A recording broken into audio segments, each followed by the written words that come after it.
பரிசுத்த நாமம் மகிமைப்படுவதாக. परमेश्वर की पवित्र नाम महिमा हो।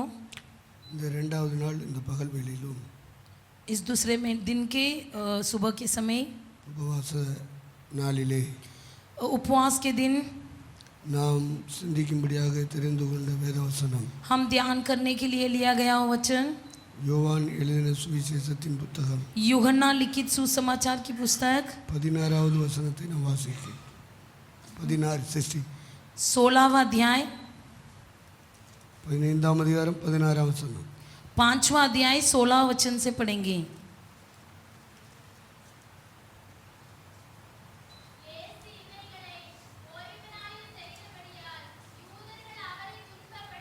ये 15 16 15 16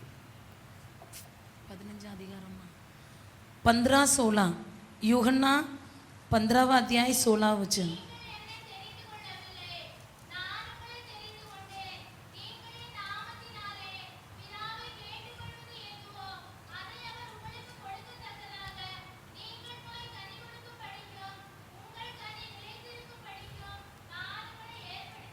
तुमने मुझे नहीं चुना परंतु मैंने तुम्हें चुना है और तुम्हें नियुक्त किया है कि तुम जाकर फल लाओ और तुम्हारा फल बना रहे, कि तुम मेरे नाम से जो कुछ पिता से मांगो वो तुम्हें दे. ஆண்டவருடைய வசனத்திலே நாம் பார்க்கும் பொழுது परमेश्वर के वचन में हम देखते हैं பரலோகத்தின் தேவன் நம்மை தெரிந்து கொண்டார் என்று சொல்லுகிறது. स्वर्गीय परमेश्वर हमें चुन लिया है. நீங்கள் என்னை தெரிந்து கொள்ளவில்லை, तुमने मुझे नहीं चुना நான் உங்களை தெரிந்து கொண்டேன் என்று ஆண்டவர் சொல்லுகிறார். परंतु मैंने तुम्हें चुना है करके परमेश्वर कहता है. ஆண்டவரால் தெரிந்து கொள்ளப்பட்ட ஜனங்கள் தான் தேவனுடைய சபை மக்கள். परमेश्वर के द्वारा चुने गए लोग ही परमेश्वर की सन्नति में बने रहेंगे. நாம் தேவனை தெரிந்து கொள்கிறது இருக்கிறது, हम परमेश्वर को कैसे चुन लेते हैं அவர் நம்மை தெரிந்து கொள்கிறது இருக்கிறது. और वो हमें चुन लेना किस प्रकार होता है. கர்த்தரை தங்களுக்கு தெய்வமாக கொண்ட ஜாதி பாக்கியம் உள்ளது. जो प्रजा परमेश्वर को अपना ईश्वर बना लिया है वो सौभाग्य है.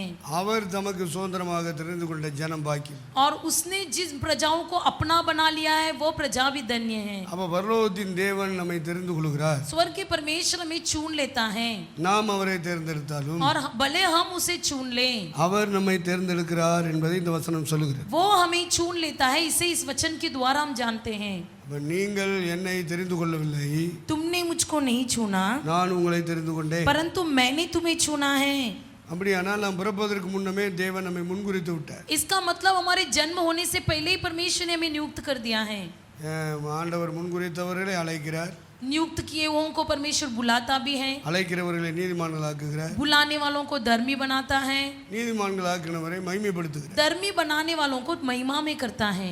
அதிலே ஆண்டவர் மனதை வைத்துக் கொண்டு இந்த வசனங்களை பேசுகிறார். उसी को मन में रखते हुए यीशु ने इस वचन को कहा, நான் உங்களை தெரிந்து கொண்டேன், मैंने तुमको चुन लिया, நான் உங்களை அனுப்புவேன், मैं तुम्हें भेजूंगा, நீங்கள் கனி கொடுப்பீர்கள். तुम फल लाओगे. அப்ப கனி கொடுக்கும்படி நான் உங்களை ஏற்படுத்தினேன். फल लाने के लिए मैंने तुम्हें नियुक्त किया है. அப்ப தேவன் தெரிந்து கொண்டது கனி கொடுக்கப்படுவது. हम फल लाने के लिए बनाए गए हैं. அப்ப கர்த்தருக்கு ஏற்ற கனிகளை தரும்படியாக परमेश्वर के योग्य फल हमें देना है. நம்மை கர்த்தர் தெரிந்தெடுத்திருக்கிறார். हमें परमेश्वर इसलिए चुना है, நான் உங்களை தெரிந்து கொண்டேன், मैंने तुम्हें चुना है, நீங்கள் கனி கொடுக்க வேண்டும், तुम्हें फल लाना है. நான் உங்களை அனுப்பும் இடத்திலே போய் நீங்கள் கனி தருவேன். मैं तुम्हें जहाँ पर भेजूंगा वहाँ जाकर फल लाना है. கனி தருவதற்காகவே நான் உங்களை ஏற்படுத்தினேன். मैंने तुम्हें नियुक्त किया है कि तुम जाकर फल लाओ और तुम्हारा फल बना रहे. அப்ப தேவன் தெரிந்து கொண்டவர்கள், परमेश्वर के द्वारा चुने गए लोग, இந்த சபையிலே கூடி வருகிற மக்கள் தேவனால் தெரிந்து கொள்ளப்பட்ட மக்கள். इस कलीसिया में आने वाले लोग परमेश्वर के द्वारा चुने गए लोग हैं. தேவன் தெரிந்தெடுப்பதனாலே தான் நாம் இந்த எல்லைக்குள்ள வருகிறோம். परमेश्वर के द्वारा चुन लिए जाने के कारण ही यहाँ पर हम आए हैं. இங்க வந்து நாம் தேவனை ஆராதிக்கிறோம். यहाँ पर आकर परमेश्वर की आराधना करते हैं. இங்கே கூடி வருகிற ஜனங்களோடு நாம் ஒரு ஐக்கியத்தை வைத்திருக்கோம். यहाँ पर इकट्ठा होने वालों के साथ संगति रखे हैं. இங்கே இருக்கிற ஊழியக்காரர்களோடு நாம் ஐக்கியம் வைத்திருக்கோம். यहाँ के सेवकों के साथ हमने संगति रखा है. சபை மக்களோடு ஊழியர்களோடு உள்ள ஐக்கியம் कलीसिया के लोगों के साथ और सेवकों के साथ जो संगति है நாம் தெரிந்து கொண்டதனாலே கிடைத்ததல்ல, वो हमारी चुनने से नहीं मिला है. தேவன் நம்மை தெரிந்து கொண்டதனாலே கிடைத்தது. परमेश्वर हमें चुनने से ये मिला है.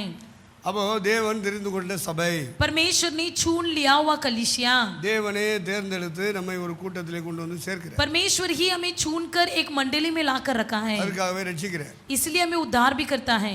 ரட்சிக்கப்படுகிறவர்களை கர்த்தர் சபையிலே சேர்க்கிறார். उद्धार करने वालों को परमेश्वर कलीसिया में इकट्ठा करता है। உங்களை என்னையும் கர்த்தர் ரட்சிக்கிறார், आपको और मुझे परमेश्वर ने उद्धार किया है, ஸ்நானப்படுத்துகிறார், बपतिस्मा दिया है, அபிஷேகம் பண்ணுகிறார். अभिषेक दिया है, இந்த அனுபவம் உள்ள சபை மக்களோடு சேர்க்கிறார். और इस अनुभव वाले कलीसिया के लोगों के साथ जुड़ा देता है, ஏன்னா அந்த வேலையை செய்கிறவர் தேவன். क्योंकि ऐसा काम करने वाला हमारा परमेश्वर है। தேவனே அந்த வேலையை நமக்குள்ளே நடப்பிக்கிறார். परमेश्वर ही ये सारा काम हमारे अंदर घटाता है। உங்களுக்குள்ளே நற்கிரியை தொடங்கினவர், आपके अंदर भलाई शुरू किया हुआ परमेश्वर அவருடைய வருகை நாள் பரியந்தமும் நடத்தி தருவார் என்று நம்பி இருக்கிறேன். उसके शुभागमन तक ये काम होते रहेगा, इसे मैं आशा रखता हूँ। உங்களை ரட்சித்தவர் அவர், आपको उद्धार किया हुआ परमेश्वर, உங்களை ஸ்நானப்படுத்தினவர் அவர், आपको बपतिस्मा दिया हुआ परमेश्वर, உங்களை அபிஷேகம் பண்ணவர் அவர், आपको अभिषेक दिया हुआ परमेश्वर, உங்களை கொண்டு வந்து சபையிலே சேர்த்தவரும் அவரே. आपको ले आकर कलीसिया में भी छोड़ा है उसी ने। அப்ப சபையில இருக்கிற மக்கள் தான் நமக்கு நித்திய நித்திய காலமாக வாழப்போர், நம்மோடு கூட வாழப்போர். कलीसिया में रहने वाले लोग ही हमारे संग अनंत काल तक रहने वाले लोग हैं। அந்த சபையை நடத்துகிற தேவ ஊழியக்காரர்களோடு கர்த்தர் நம்மை இணைக்கிறார். उस कलीसिया चलाने वाले सेवकों के साथ हमें जुड़ा देता है। சபையின் ஐக்கியமும் ஊழியருடைய ஐக்கியமும் தேவனால் வந்தது. कलीसिया की संगति भी हमें परमेश्वर के द्वारा ही मिला है। அப்ப தேவனே நம்மை இணைத்திருக்கிறார். परमेश्वर ने ही हमें जुड़ाया है। நமக்கு இந்த பூமியில ஒரு குடும்பம் இருக்கு, इस दुनिया में हमारे लिए एक परिवार है, அதையும் தேவன் இணைக்கிறார். वो परिवार को भी जोड़ देता है। அப்ப குடும்பத்தில் உள்ளவர் ரட்சிக்கப்படாவிட்டால் परिवार के लोग यदि उद्धार नहीं पाएंगे, அந்த இணைப்பு கல்லறையோடு முடிந்துவிடும். वो संगति कब्रिस्तान तक खत्म हो जाएगी। ஆனால் சபையோடு உள்ள இணைப்பு, लेकिन कलीसिया के साथ जो संगति ஊழியக்காரரோடு रखेंगे, உள்ள இணைப்பு सेवकों के साथ जो संगति रखेंगे, கல்லறையை தாண்டி நம்மை வாழ வைக்கும். वो कब्रिस्तान के पार करके हमें जीवित रखेगा। அந்த வெளிச்சம் நமக்குள்ள இருக்கணும், ये ज्योति हमारे अंदर होना है, அந்த பார்வை நமக்குள்ள இருக்கு. वो एक नजर हमारे अंदर होना चाहिए। அந்த பார்வை இல்லாதவர்கள், जिसके अंदर वो नजर नहीं है, அதை குறித்த வெளிச்சம் இல்லாதவர்கள் जिसको उसके बारे में कोई दर्शन नहीं है, இடறி போவார்கள் என்று பேதுரு சொல்லுகிறார். वो ठोकर खाएंगे करके पतरस कहता है। தேவனே நம்மை தெரிந்து கொள்கிறார், परमेश्वर ही हमें चुन लेता है, தேவனே தேர்ந்தெடுத்து நமக்குள்ளே நற்கிரியை தொடங்கினவர், परमेश्वर ही चुन कर हमारे अंदर भलाई करता है, சபையாரோடு ஊழியர்களோடு ஐக்கியத்தை கொடுத்தவர், सेवकों के साथ और कलीसिया के लोगों के साथ हमें जुड़ा देता है, இயேசு கிறிஸ்துவினுடைய வருகை நாள் வரையும் தொடர்ந்து நடத்தி கொண்டே இருப்பார். और यीशु मसीह के आने तक हमारे जीवन में ये कार्य होते रहेगा। தேவன் தேர்ந்தெடுத்ததுனால எப்படி நடத்துகிறார். परमेश्वर हमें चुन लिया इसलिए ऐसा करता है। நான் உங்களை தெரிந்து கொள்ளவில்லை मैंने तुमको नहीं चुना என்று சொல்லவில்லை, ऐसा नहीं किया, कहा நான் உங்களை தெரிந்து கொண்டேன். मैंने ही तुम्हें चुन लिया, அப்ப நாம தெரிந்து கொள்ளல, हम खुद नहीं चुन लिए हैं, தேவனே நம்மை தெரிந்து கொண்டதுனால இந்த இடத்தை வந்து அடைந்திருக்கிறோம். परमेश्वर ने ही हमें चुन लिया है, इसलिए हम यहाँ पर बैठे हैं। தேவனே நம்மை கொண்டு போகிறார், परमेश्वर ही हमें ले जाता है। நம்முடைய புத்தினாலே இது நடப்பதில்லை, हमने बुद्धि समझ के द्वारा नहीं चलते हैं, நம்முடைய சக்தினாலே நடப்பதில்லை. अपनी शक्ति के कारण नहीं चल रहे हैं। இது விரும்புகிறவனாலும் வராது, ஓடுகிறவனாலும் வராது, कोई चाहने से भी नहीं होगा, दौड़ने वाले से भी नहीं होगा, இரக்கம் காட்டின தேவனாலே அது நடக்கும். दया करने वाले परमेश्वर के द्वारा ही सब कुछ होगा। அப்ப இறங்குகிற தேவனாலே இந்த வாழ்க்கை நமக்கு சொந்தமாக்கப்பட்டிருக்கு. दया करने वाले परमेश्वर के द्वारा हमें ये जीवन मिला है। ஆவிக்குரிய வாழ்க்கை என்பது சபை மக்களுக்கு மட்டுமே தரப்பட்டது. आत्मिक जीवन केवल कलीसिया के लोगों को दिया गया है। சபைக்கு வெளியே இருக்கிற மக்களுக்கு कलीसिया के बाहर रहने वाले लोगों ஆவிக்குரிய को வாழ்க்கை கிடையாது. आत्मिक जीवन नहीं मिला है, ஆனால் பக்திக்குரிய வாழ்க்கை இருக்கு. लेकिन भक्तिमान होते हैं। இறை நம்பிக்கை யார் யாருக்கெல்லாம் இருக்கோ, जिसके भी अंदर ईश्वर का भक्त होता है, அது இந்துக்களாக இருந்தாலும் சரி, भले वो हिंदू हो, இஸ்லாமியர்களாக இருந்தாலும் சரி, मुस्लिम हो, கிறிஸ்தவர்களாக இருந்தாலும் சரி, मसीही लोग हो, கடவுள் நம்பிக்கை யாருக்குள்ள எல்லாம் இருக்கோ जिसके भी अंदर ईश्वर का भक्त होता है, அவர்கள் கடவுளுக்கு பக்தியாய் நடப்பார்கள். वे लोग सब भक्तमान हो जाते हैं। சபைக்கு வெளியே நடக்கிறவர்களுக்கு பக்தி உள்ள வாழ்க்கை இருக்கு. कलीसिया के बाहर रहने वालों को भक्तिमान जीवन होती है। கிறிஸ்தவர்களுக்குள்ளேயும் பல பிரிவுகள் இருக்கு. मसीह लोगों के अंदर भी बहुत सारा बंटवारा है। கடவுள் நம்பிக்கை இருக்கிறது அல்லவா, कुछ लोगों के अंदर परमेश्वर का भय है, ஆகவே அவர்கள் பக்தியாய் நடந்து கொள்கிறார்கள். इसलिए वो भक्त से रहते हैं। அப்ப மற்ற மதத்தினர் நடப்பது போல जैसे बाकी के धर्म में होते हैं, கிறிஸ்தவர்களும் பக்தியாய் நடந்து கொள்கிறார்கள். मसीह लोग भी भक्तमान होते हैं। பக்திக்குரிய வாழ்க்கை வேறு, भक्ति भक्तिमय जीवन अलग है, ஆவிக்குரிய வாழ்க்கை வேறு. आत्मिक जीवन अलग है. ரெண்டுக்குள்ள வித்தியாசம் தெரியாதவர்கள் இடறி போவார்கள். जिनको दोनों के बीच की भेद नहीं समझते वो ठोकर खाएंगे. ஆவிக்குரிய வாழ்க்கை என்பது தேவனாலே வருகிறது. आत्मिक जीवन परमेश्वर के द्वारा मिलता है.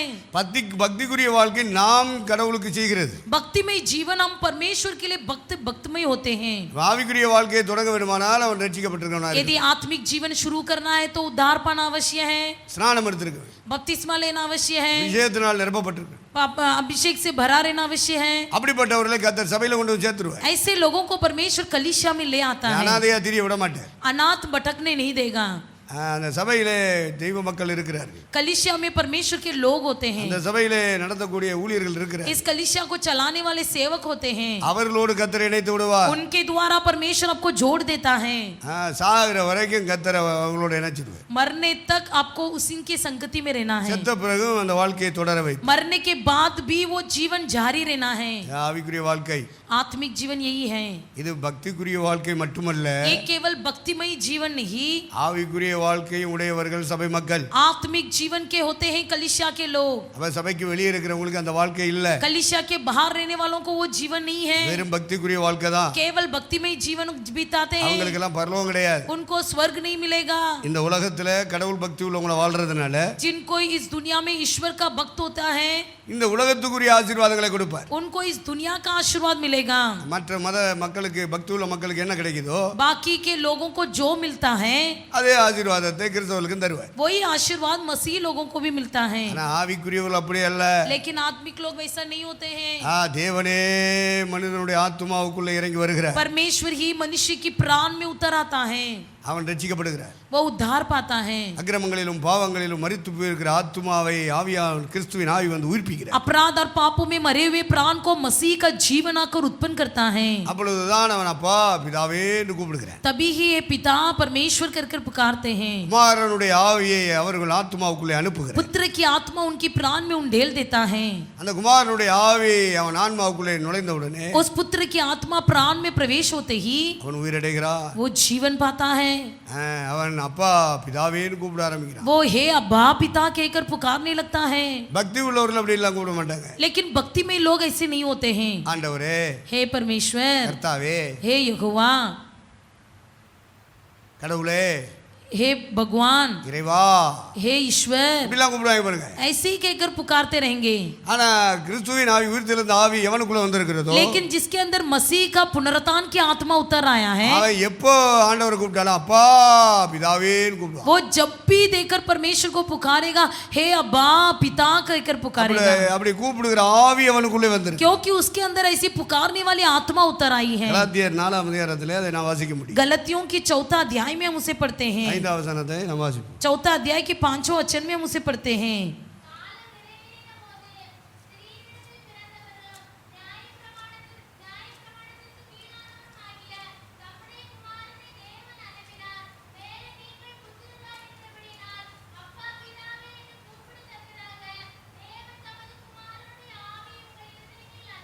குமாரனுடைய ஆவியை உங்கள் இருதயங்களில் அனுப்பினார். पुत्र की आत्मा को तुम्हारे हृदय में भेजा है. அப்ப குமாரன் ஒரு மனிதனுடைய ஆன்மாவுக்குள்ள வந்த பிறகு அவனும் குமாரன் ஆயிரான், குமாரத்தி ஆயிரான். जब पुत्र की आत्मा किसी के हृदय में आता है तो वो खुद भी पुत्र और पुत्री बन जाता है. வெறும் பக்தி உள்ள கிறிஸ்தவர்கள் அப்பா பிதாவேன்னு கூப்பிட மாட்டாங்க. केवल भक्ति में मसीह लोग अब्बा पिता कहकर नहीं पुकारेंगे. சும்மா கூப்பிடுறதுக்கு அப்பா பிதாவேன்னு. केवल नाम के लिए अब्बा पिता कहने वाले भी हैं. இந்த உலகத்துல அன்னைங்கிறாங்க, அம்மாங்கிறாங்க. इस दुनिया में भाई कहते हैं, माँ कहते हैं. இது மாதிரி வயசுக்கு மூத்தவங்கள அப்பாம்பாங்க.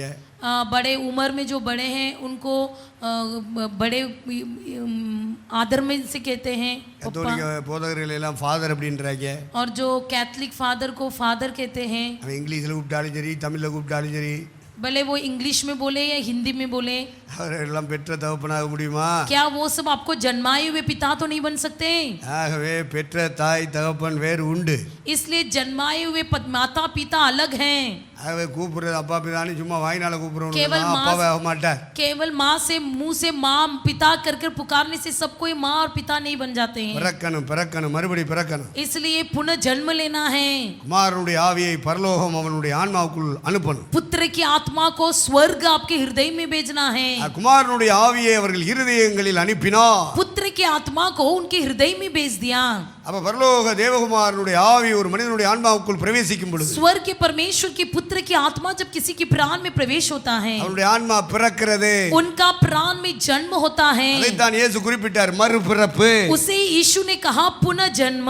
ஒருவன் மறுபடியும் பிறவாவிட்டால் தேவனுடைய ராஜ்யத்தில் பிரவேசிக்க மாட்டான். यदि कोई व्यक्ति पुनः जन्म न ले तो कोई स्वर्ग में प्रवेश नहीं करेगा. அப்போ தேவராஜ்யத்துக்குள்ளே ஆவிக்குரிய ராஜ்யத்துக்குள்ளே பிரவேசிக்க வேண்டுமானார், यदि स्वर्ग राज्य अर्थात आत्मिक राज्य में प्रवेश करना है तो, அவர் கட்டுகிற சபைக்குள்ளே பிரவேசிக்க வேண்டுமானார், उसके बनाई हुई कलीसिया में प्रवेश करना है तो, அவருடைய ஆன்மாவுக்குள்ளே உயிர் தெழுந்து போன கிறிஸ்துவின் ஆவி இறங்கி வரணும். उसके प्राण में पुनरुत्थान हुआ आत्मा का जीवन उतर आना है. அதைத்தான் பவுல் குறிப்பிடுகிறார், குமாரனுடைய ஆவியை உங்கள் இருதயங்களில் उससे அனுப்பினார். पौलुस कहता है कि पुत्र की आत्मा को आपके हृदय में भेज दिया है. அந்த உயிர் தெழுந்த கிறிஸ்துவின் ஆவி உங்கள் ஆன்மா என் ஆன்மாவுக்குள்ளே வந்து விட்டார். यदि वो पुनरुत्थान हुआ मसीह की आत्मा आपके जीवन में प्रवेश कर दे, இந்த உள்ளான மனுஷன் உயிர் விடுவார். अंदर का व्यक्ति जीवन पाएगा. அதைத்தான் இயேசு மறுபிறப்புன்னு கூப்பிட்டார். उसे यीशु ने पुनः जन्म कहा. பேதுரு என்ன சொல்லுகிறார்? पतरस ने क्या कहा? மறு ஜனனம் என்று சொல்லுகிறார். पुनः जन्म लेना. யாக்கோபு என்ன சொல்கிறார்? மறு ஜனனம் என்று சொல்லுகிறார். याकूब भी यही कहता है पुनः जन्म लेना है. ஆகவே இவர்கள் எல்லாம் அதை மறுபிறப்பு மறுபிறப்பு என்று சொல்லிக் கொண்டே வருகிறார். इसलिए ये सब भक्त लोग कहते थे इसे पुनः जन्म. அப்ப மறுபிறப்பு என்றால் என்ன? पुनः जन्म का मतलब क्या है?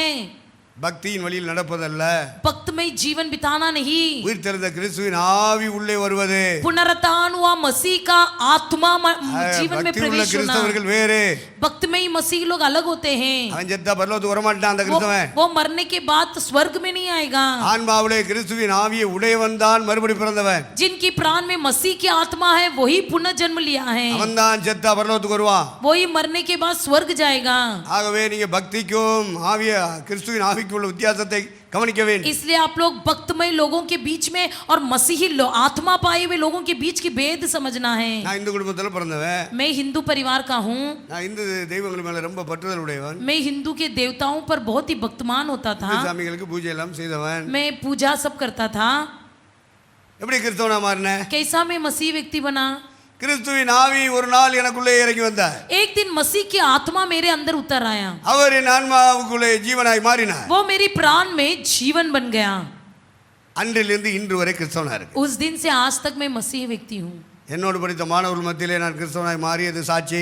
मेरे सामने जो विद्यार्थी लोग थे उनके सामने में बदला हुआ गवाही है. எனக்கு கற்றுக் கொடுத்த ஆசிரியர்கள் எனக்கு சாட்சி. मुझे सिखाए हुए शिक्षक मेरे गवाह हैं. என் ஊர்க்காரன் என் கிராமத்தான் எல்லாரும் சாட்சி. मेरे गांव वाले मेरे ग्राम वाले सब मेरे गवाह हैं. போற வர்ற எல்லா இடங்களிலும் சாட்சி. मैं जहाँ भी आ जा करता हूँ सब जगह मेरा गवाह என்ன है. சாட்சி?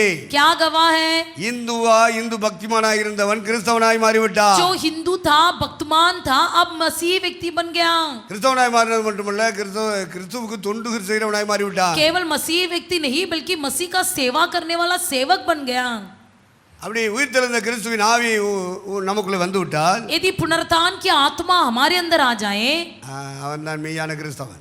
वो ही सच्चा मसीह व्यक्ति. கிறிஸ்தவ குடும்பத்தில் பிறந்ததுனால அவர்கள் கிறிஸ்தவர்கள் அல்ல. मसीही परिवार में जन्म लेने से कोई मसीह व्यक्ति नहीं बनता. அந்த கிறிஸ்தவ பெயர்களை வைத்துக் கொண்டதினாலே அவர்கள் கிறிஸ்தவர்கள் அல்ல. मसीही नाम रखने से मसीह व्यक्ति नहीं बनते. யார் கிறிஸ்தவன்? कौन मसीह व्यक्ति है? உயிர்த்தெழுந்த கிறிஸ்துவின் ஆவி அவனுக்குள் வந்திருக்கிறதோ, जिसके अंदर पुनरुत्थान की आत्मा उतर आई है, அவன் மறுபடி பிறந்தவன், அவன் தான் மெய் கிறிஸ்தவன். वही पुनः जन्म लिया है और वही सच्चा मसीह व्यक्ति है. அதெல்லாம் உலகம் அங்கீகரிக்கிற கிறிஸ்தவன். बाकी ये सब संसार के द्वारा स्वीकार लिया जाने वाले लोग, உலக அரசாங்கம் அங்கீகரிக்கிற கிறிஸ்தவன். संसार के सरकार उनको मान लेने वाले मसीह ஆனால் लोग. பரலோகம் அங்கீகரிக்கிற கிறிஸ்தவன் அவன் அல்ல. लेकिन स्वर्ग मान लेने वाले मसीह व्यक्ति वो नहीं है. பரலோகம் அங்கீகரிக்கிற கிறிஸ்தவன் யாரு? संसार स्वर्ग में स्वीकार लेने वाला உயிர்த்தெழுந்து मसीह व्यक्ति பரமேறி कौन போன है? கிறிஸ்துவின் ஆவி குமாரனுடைய ஆவி அவன் இதயத்துக்குள்ள வர வேண்டும். जिसके अंदर पुनरुत्थान पाया हुआ मसीह की आत्मा पुत्र की आत्मा उतर आया है, அவன் மறுபிறப்படைகிறான். वो पुनः जन्म लेता है. அப்படி மறுபடி பிறந்தவர்களுக்கு கூட்டம் தாயா சபை. पुनः जन्म पाए हुए लोग ही कलीसिया हैं. ஒரு கட்டடத்தை நீங்க சபையா நினைக்க கூடாது. किसी बांधकाम को कलीसिया मत समझिए. ஒரு கூம்பு போல கோபுரம் பெரிய கோபுரமா இருந்துச்சுன்னா அது சபை நினைக்க கூடாது. एक बहुत बड़ा घुम्मट बना देने से वो कलीसिया नहीं बनता. மறுபடி பிறந்தவர்களின் கூட்டத்தில் அதான் சபை. जो पुनर्जन्म हुए लोगों की मंडली है वही कलीसिया है. அந்த கூட்டத்தோட நாம் இணைக்கப்பட்டோம்னா சபைக்கு வந்துட்டோம்னு அர்த்தம். उसी कलीसिया के साथ यदि हम जुड़ गए इसका मतलब हम कलीसिया में आ गए. அது கட்டடத்துக்குள்ளேயும் கூடலாம், भले वो बांधकाम के अंदर हो, கூடலாம், बाहर भी इकट्ठा हो सकते हैं, வீடுகள்லயும் கூடலாம், घर में भी इकट्ठा हो सकते हैं, ஒரு மரத்தடியிலயும் கூடலாம், किसी पेड़ के नीचे भी जमा हो सकते हैं. எங்கே கூடி மக்கள் வந்தாலும் சரி, कहाँ भी लोग जब जमा हो जाते हैं, அவர்கள் மறுபடி பிறந்தவர்களின் கூட்டமா, वे लोग पुनर्जन्म लिया हुआ भीड़ हो, குமாரனுடைய ஆவியினாலே உயிர்ப்பிக்கப்பட்ட கூட்டமா, पुत्र की आत्मा के द्वारा पुनर्जीवन पिया पाया हो, அவங்கள தான் பரலோகம் சபைன்னு சொல்லுது. उन्हीं को स्वर्ग कलीसिया कहता है. அந்த சபையில நீ இருக்கணும். उसी कलीसिया में तुम बने रहना है. வேற கூட்டங்கள்ல கிறிஸ்தவ கூட்டத்துல இருந்தாலும் நீ செத்தா பரலோகம் வர மாட்ட. यदि और किसी मसीह कलीसिया में बैठे रहोगे तो मरने के बाद स्वर्ग में नहीं आओगे. சுத்த இதயத்தோடு தொழுது கொள்ளுகிறவர்களுடனே நீ சேர்ந்து தொழுது கொள். शुद्ध मन के साथ जो परमेश्वर की स्तुति करते हैं वैसे लोगों के साथ जुड़ जा. பாலிய இச்சைகளுக்கு நீ விலகி ஓடி, जो कोई संसारिक अभिलाषाओं से हटकर சுத்த இதயத்தோடு தேவனை ஆராதிக்கிற கூட்டம் எங்க இருக்கு? शुद्ध मन से परमेश्वर की आराधना करने वाली भीड़ कहाँ पर है? அவர்களோடு இணைந்து நீ தேவனுக்கு ஆராதனை செய்ய வேண்டும். वैसे लोगों के साथ जुड़कर परमेश्वर की आराधना कर. அப்ப சுத்த இருதயம் யாரு கிடைக்கும்? மறுபடி பிறந்தவனுக்கு மட்டும்தான் அந்த இருதயம் கிடைக்கும். केवल पुनर्जन्म पाए हुए लोगों को ही शुद्ध मन मिलता है. ஏன்னா அந்த இருதயத்தை சுத்தமாக்குகிறவர் தேவன். क्योंकि मन को शुद्ध करता है परमेश्वर. அந்த மனதை பரிசுத்தமாக்குகிறவர் தேவன். उस मन को पवित्र करता है परमेश्वर. சுத்த மனசாட்சியை தேவன் தருகிறார். शुद्ध गवाही परमेश्वर केवल शुद्ध हृदय परमेश्वर देवन देता தருகிறார். है. शुद्ध मन को केवल परमेश्वर देता है. சரீர வாழ்க்கையிலே சுத்தத்தை தேவன் தருகிறார். शारीरिक जीवन में परमेश्वर एक शुद्धता देता है. அப்போ இயேசு கிறிஸ்துவின் நாமத்தினாலே நீங்கள் கழுவப்பட்டீர்கள். यीशु मसीह के नाम से तुम धोए गए हो. அவருடைய ஆவியினாலே நீங்கள் கழுவப்பட்டீர்கள். उसके आत्मा के द्वारा तुम धोए गए हो. இரத்தத்தினாலே நீங்கள் கழுவப்பட்டீர்கள். उसके लहू के द्वारा तुम धोए गए हो. சுத்திகரிக்கப்பட்டீர்கள். शुद्धता हुए हो. பரிசுத்தமாக்கப்பட்டீர்கள். पवित्र हो गए हो. நீதிமான்களாக்கப்பட்டீர்கள் धर्मी बन गए हो என்று பவுல் குறிப்பிடுகிறார். ऐसे पौलुस कहता है. அப்ப தேவனுடைய பிள்ளைகள் परमेश्वर के लोग தேவனுக்கு பிறந்திருக்கணும். परमेश्वर के लिए जन्म हुआ रहना है. அப்ப தேவனுடைய பிறப்பு என்ன? मसीह का जन्म क्या है? உயிர்த்தெழுந்து போன கிறிஸ்துவின் ஆவி ஒருவனுக்குள்ள வருவது. पुनरुत्थान हुआ मसीह का आत्मा किसी व्यक्ति के अंदर उतर आना இதை है. நாம புரிந்து கொள்ளணும். इसे हमें समझ लेना है. அப்படி பெறல வெறும் கிறிஸ்துவ பேர் தான் வச்சுக்கிட்டு உட்காந்துக்கிட்டு இருக்கோம்னு சொன்னா செத்தினா நரத்து போயிடுவேன். जो कोई आत्मा नहीं पाए हैं सिर्फ नाम के लिए मसीह नाम रखे तो मरने के बाद नरक चले जाओगे. பக்தியா வாழ்ந்தீனா இந்த உலகத்துல உன்னை ஆசீர்வதிப்பார். भक्तमय जीवन बिताने से केवल परमेश्वर इस दुनिया में आपको आशीर्वाद देगा. ஆவிக்குரியவனாய் வாழ்ந்தால் आत्मिक जीवन बिताओगे இந்த உலகத்திலேயும் உன்னை ஆசீர்வதிப்பார். इस दुनिया में भी तुमको आशीष நீ करेगा. செத்தினா உன்னை உயிரோடு எழுப்பி பரலோகத்தில் கொண்டு சேர்ப்பார். मरने के बाद तुमको जिलाकर स्वर्ग ले जाएगा. தேவனே அந்த வேலையை செய்து கொண்டிருக்கிறார். क्योंकि परमेश्वर खुद वो काम कर रहा இந்த है. கல்லின் மேல் என் சபையை கட்டுவேன். इस चट्टान पर मैं अपनी भवन बनाऊंगा. அதை பாதாளத்தின் வாசல்கள் மேற்கொள்வது இல்லை. अधलों की कोई फाटक उस पर प्रबल न हो पाएगी. அப்ப தீய ஆவிகளுடைய தாக்குதல் இல்லாமல் வாழ வேண்டுமானால் कोई बुरी आत्माओं की शक्तियों की सामर्थ्य और हमला न हो. அவர் நம்மை ரட்சித்திருக்க வேண்டும். इसीलिए परमेश्वर में उद्धार किया रहना है. ரட்சிப்புனா செத்து போன ஆத்மாவை உயிர்ப்பிக்கிறது. उद्धार का मतलब मरी हुई प्राण को फिर से जिलाना. அப்ப மறுபடி பிறந்தவர்கள் கூட்டம் தேவனுடைய சபை. पुनः जन्म लिए हुए लोगों की मंडली ही कलीसिया. அந்த சபையிலே நீ உறுதியாய் இணைக்கப்பட்டிருக்கிறாயா? उस कलीसिया में क्या तुम स्थिर जुड़े हुए हो? அந்த சபையை நடத்தும்படியாக ஊழியர்களை தேவன் வைத்திருக்கிறாரே. उस कलीसिया को चलाने के लिए परमेश्वर अपने सेवकों को அந்த रखा है. ஊழியர்களோடு உறுதியாய் இணைக்கப்பட்டிருக்காயா? क्या तुम उस कलीसिया के सेवकों के साथ जुड़े हुए हो? அப்ப கர்த்தர் ஒரு சபைக்காக தம்மை ஒப்புக்கொடுத்தார். परमेश्वर किसी कलीसिया के लिए अपने आप को समर्पण அந்த किया. சபை கட்டப்பட வேண்டும். ये कलीसिया बनाया जाना है. அந்த சபை வளர வேண்டும். ये कलीसिया बढ़ना है. அந்த சபை பூர்ணப்பட வேண்டும். ये भवन पूर्ण होना है. அந்த சபை இயேசு வரும்போது மறுரூபமாகும். ये कलीसिया मसीह के आते समय पुनः जन्म. ஆண்டவர் அதற்காக அந்த சபையை கட்டுகிறார். परमेश्वर इसीलिए अपनी कलीसिया को बनाता है. ஆண்டவர் கட்டுகிற சபை परमेश्वर जो बनाता है वो कलीसिया பாதாளத்தின் வாசல்கள் மேற்கொள்ளாது. अधलों की फाटक उस पर प्रबल न हो पाएगी. ஆண்டவரே நடத்தி கொண்டு போகிறார். परमेश्वर ही उसे चला कर ले जाता है. நம்மை ரட்சிக்கிறவர் தேவன். हमें उद्धार करता है परमेश्वर. हमें बपतिस्मा देता है परमेश्वर.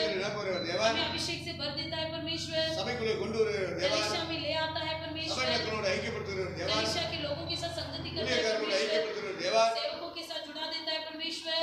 தேவனே நடத்தி கொண்டு. परमेश्वर ही अगुवाई करता है. சபை என்பது ஆவிக்குரியது. कलीसिया का मतलब आत्मिक है. ஆவியானவரே நம்மை அப்படி நடத்துகிறார். आत्मा जी हमें ऐसे चलाते हैं. அப்ப ஆவியானவர் நடத்துகிற பாதையில நம்ம ஒப்பு கொடுத்து ஓடணும். पवित्र आत्मा जी जिस रास्ते में चलते हैं उसी रास्ते में हमें चलना நான் है. வாசித்த வசனம் என்ன சொல்கிறது? इसलिए वचन क्या कहता है? நீங்கள் என்னை தெரிந்து கொள்ளவில்லை, तुमने मुझे नहीं छूना, நான் உங்களை தெரிந்து கொண்டேன். मैंने तुमको छून लिया है. நான் உங்களை அனுப்ப போகிறேன். मैं तुमको भेजने वाला हूँ, நீங்கள் போகிற இடத்தில் கனி கொடுக்க வேண்டும். तुम जाकर फल लाओ. அப்ப கனி கொடுக்கும்படிக்கு நான் உங்களை ஏற்படுத்தினேன். फल में बने रहने के लिए मैं तुम्हें भेजने वाला हूँ. ஆண்டவருக்கு மகிமை உண்டாகும். परमेश्वर की महिमा हो. அப்ப தேவன் தெரிந்து கொண்ட பாத்திரத்தை परमेश्वर ने चुन लिया हुआ पात्र को தேவனே இந்த பூமியை நடத்தி கொண்டிருக்கிறார். परमेश्वर ही इस पृथ्वी में अगुवाई करता है. ரோமர் 9ஆம் அதிகாரத்திலே நாம் வாசிக்கும் பொழுது रोमियो के 9वां अध्याय में हम पढ़ते हैं, அங்கே பவுல் இப்படி குறிப்பிடுகிறார். वहां पर पौलुस कहता है, 9ஆம் அதிகாரத்தில் என்ன சொல்லுகிறான்? पहला अध्याय में क्या कहता है? 9ஆம் வசனத்தில் இருந்து வாசிக்கும் போது पहला वचन से जब हम पढ़ते हैं, சாராளிடத்திலே ஒரு வார்த்தையை தேவன் கொடுக்கிறார். परमेश्वर उसे एक वचन देता है, நான் குறித்த காலத்தில் ஒரு குமாரனை தருவேன். तुझे एक ठीक समय पर तुझे एक बालक जन्मेगा. அதற்கு பிறகு அந்த குமாரனுக்கு கல்யாணம் நடக்குது. उसके बाद उस बालक का शादी हुआ. அவனுக்கும் பிள்ளைகள் கர்ப்பத்தில் உருவாகும் பொழுது उसके भी वंश में जब बच्चा होगा, கர்த்தர் ஒரு வார்த்தையை கொடுக்கிறார். परमेश्वर उसे एक वचन देता है. பிள்ளைகள் இன்னும் பிறக்கவில்லை, बच्चे अभी तक जन्माए नहीं गए, நல்லது செய்யலை கெட்டது செய்யலை, कोई अच्छा भी नहीं किया, कोई बुरा भी नहीं किया. தேவனுடைய தெரிந்து கொள்ளுதல் परमेश्वर की चुनौती, வெளிப்படும்படிக்கு परमेश्वर का प्रगट छून लेने के लिए மனிதனுடைய கிரியைகளை வைத்து முடிவு செய்யாமல் कर्मों के कारण नहीं, அழைப்பை வைத்து கர்த்தர் நிலைநிறுத்துகிறார். बुलाने वालों के कारण बनी रहती है. அப்போ ஈசாக்கு ரெபேக்காளுக்கு குழந்தைகள் பிறக்கிறார்கள். ईसाक और रिबेका का बच्चे हुए. அப்போ ரெபேக்காளுக்கு ட்வின்ஸ் வயிற்றுக்குள்ளேயே பிரச்சனை உண்டாகுது. तब रिबेका के पेट में जुड़वे बच्चे होने के कारण पेट में ही दोनों के में झगड़ा होने लगा. அப்போ ஆண்டவர்கிட்ட அவ ஜெபிக்கிறார். तब वो प्रार्थना करने लगी, ஆண்டவரே பிள்ளை இல்லைன்னு சொல்லி 20 வருஷமா காத்திருந்தேன். 20 साल से बच्चा नहीं बोलकर इंतजार में था. 20 வருஷத்துக்கு பிறகு பிள்ளையை தந்தீர். 20 साल के बाद तुमने मुझे एक बच्चा दिया है. ஆனா அது ரெட்ட பிள்ளையா இருக்கு. दोनों जुड़वे बन गए हैं, உள்ளே பயங்கர சண்டை போடுது. पेट में ही झगड़ा कर रहे हैं. இதெல்லாம் வெளியே வந்தா என்ன நடக்குமோ தெரியலையே. ये बाहर आएंगे तो पता नहीं क्या होगा. அப்படின்னு ஜெபத்துல ஆண்டவர்கிட்ட பேசுறா. ऐसी प्रार्थना में वो परमेश्वर से बातें करने लगी. அவ கர்ப்பத்துக்குள்ள இருக்கிற குழந்தைக்கே ஜெபம் பண்றா. गर्भ में रहने वाली बच्चे के लिए प्रार्थना करने लगी. ஆண்டவரே வெளியே பிள்ளைகள் பிறந்த பிறகு என்ன நடக்குமோ தெரியாதே. बच्चे बाहर जन्म होने के बाद क्या होगा? அப்ப ஆண்டவருடைய வார்த்தை வருகிறது. तब परमेश्वर का वचन आया, மூத்தவன் இளையவனுக்கு ஊழியம் செய்வான். जेठा छोटे का दास होगा. மூத்தவனை நான் இப்படி நடத்துவேன், जेठा लड़के को मैं ऐसा चलाऊंगा, இளையவனை இப்படி நடத்துவேன் छोटे लड़के को मैं ऐसा चलाऊंगा. என்று ஆண்டவர் அவளுடைய ஜெபத்துக்கு பதில் கொடுத்தார். ऐसा परमेश्वर ने उसकी प्रार्थना सुनकर उसके जवाब दिए. அங்கே பவுல் புதிய ஏற்பாட்டு சபைக்கு எழுதி உணர்த்தும் பொழுது पौलुस नए कलीसिया के नए नियम की कलीसिया में लिखते थे हमें. என்ன சொல்லி கொடுக்குறான்னு பாருங்க. देखो वो क्या कहता है. 9ஆம் அதிகாரத்திலே நாம் வாசிக்கிறோம் 11ஆம் வசனம். 9वां अध्याय, रोमियो के 9वां अध्याय 11 वचन में,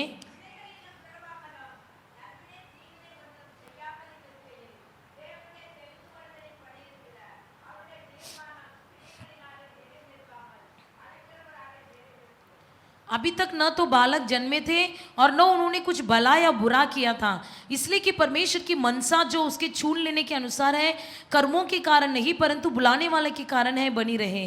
அப்ப தேவன் தெரிந்து கொள்கிறார். परमेश्वर छून लेता है.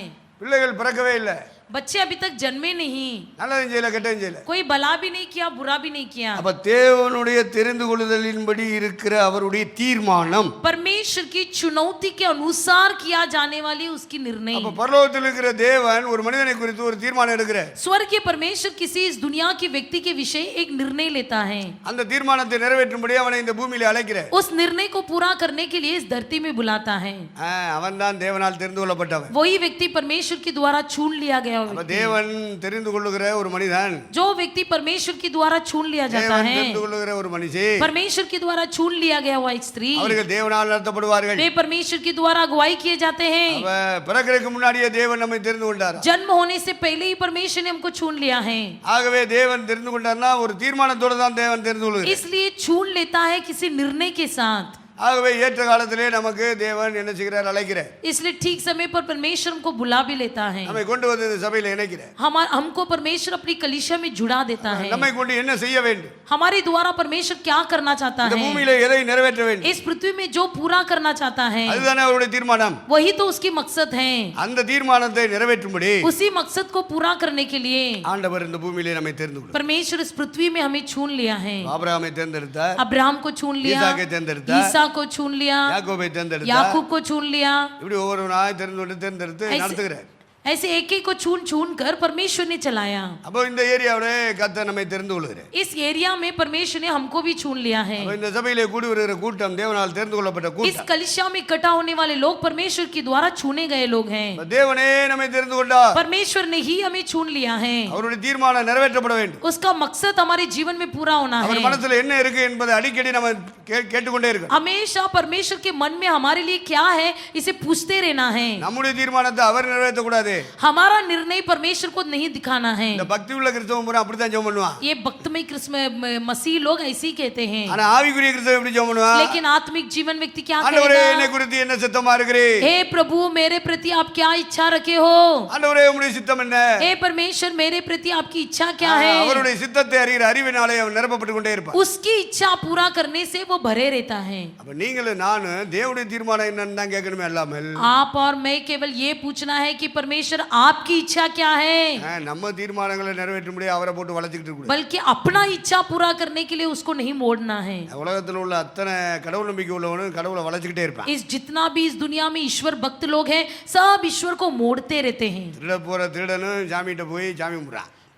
चुराने वाला चोर भी जाकर भगवान से प्रार्थना करता है। களவாணி பேரு கள்ள கணக்கு எழுதுறவன் கள்ள திராசு குடிக்கிறவன் जो कोई लूटने वाला होता है, झूठा वजन करने वाला व्यक्ति सब ऐसी कहते हैं। ஏமாத்துறவன் அத்தனை பேர் சாமிக்கு முன்னாடி போய் நிக்கிறான். जो भी लूटने वाले झूठ बोलने वाले सब भगवान के सामने जाके खड़े होते हैं। அவன் தொழில் ஆசிரியப்படும் பாருங்க. सब क्या कहते हैं कि मेरा धंधा काम धंधा வருமானம் आशीष வரணும் से பத்திலா. मेरा कमाई अच्छा रहे, அதுக்காக எல்லாருமே சாமிகிட்ட போய் வேண்டிக்கணும். इसलिए सब जाकर भगवान के सामने खड़े हो जाते हैं। என்ன வேண்டிக்கொள்றான்? திருட்டுத்தனம் ஆசிரியப்படணும். क्या मांगते हैं कि चोरी जो मैं करूंगा वो अच्छा से हो ஊழல் जाए, பண்ணா பாதுகாக்கப்படணும். मैं बचाए जाना चाहिए।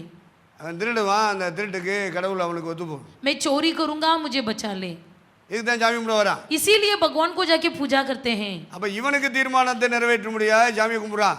अपना निर्णय अपनी इच्छा पूरा करने के लिए परमेश्वर भगवान को ஆனா बुलाता தேவனுடைய है। தீர்மானம் என்ன?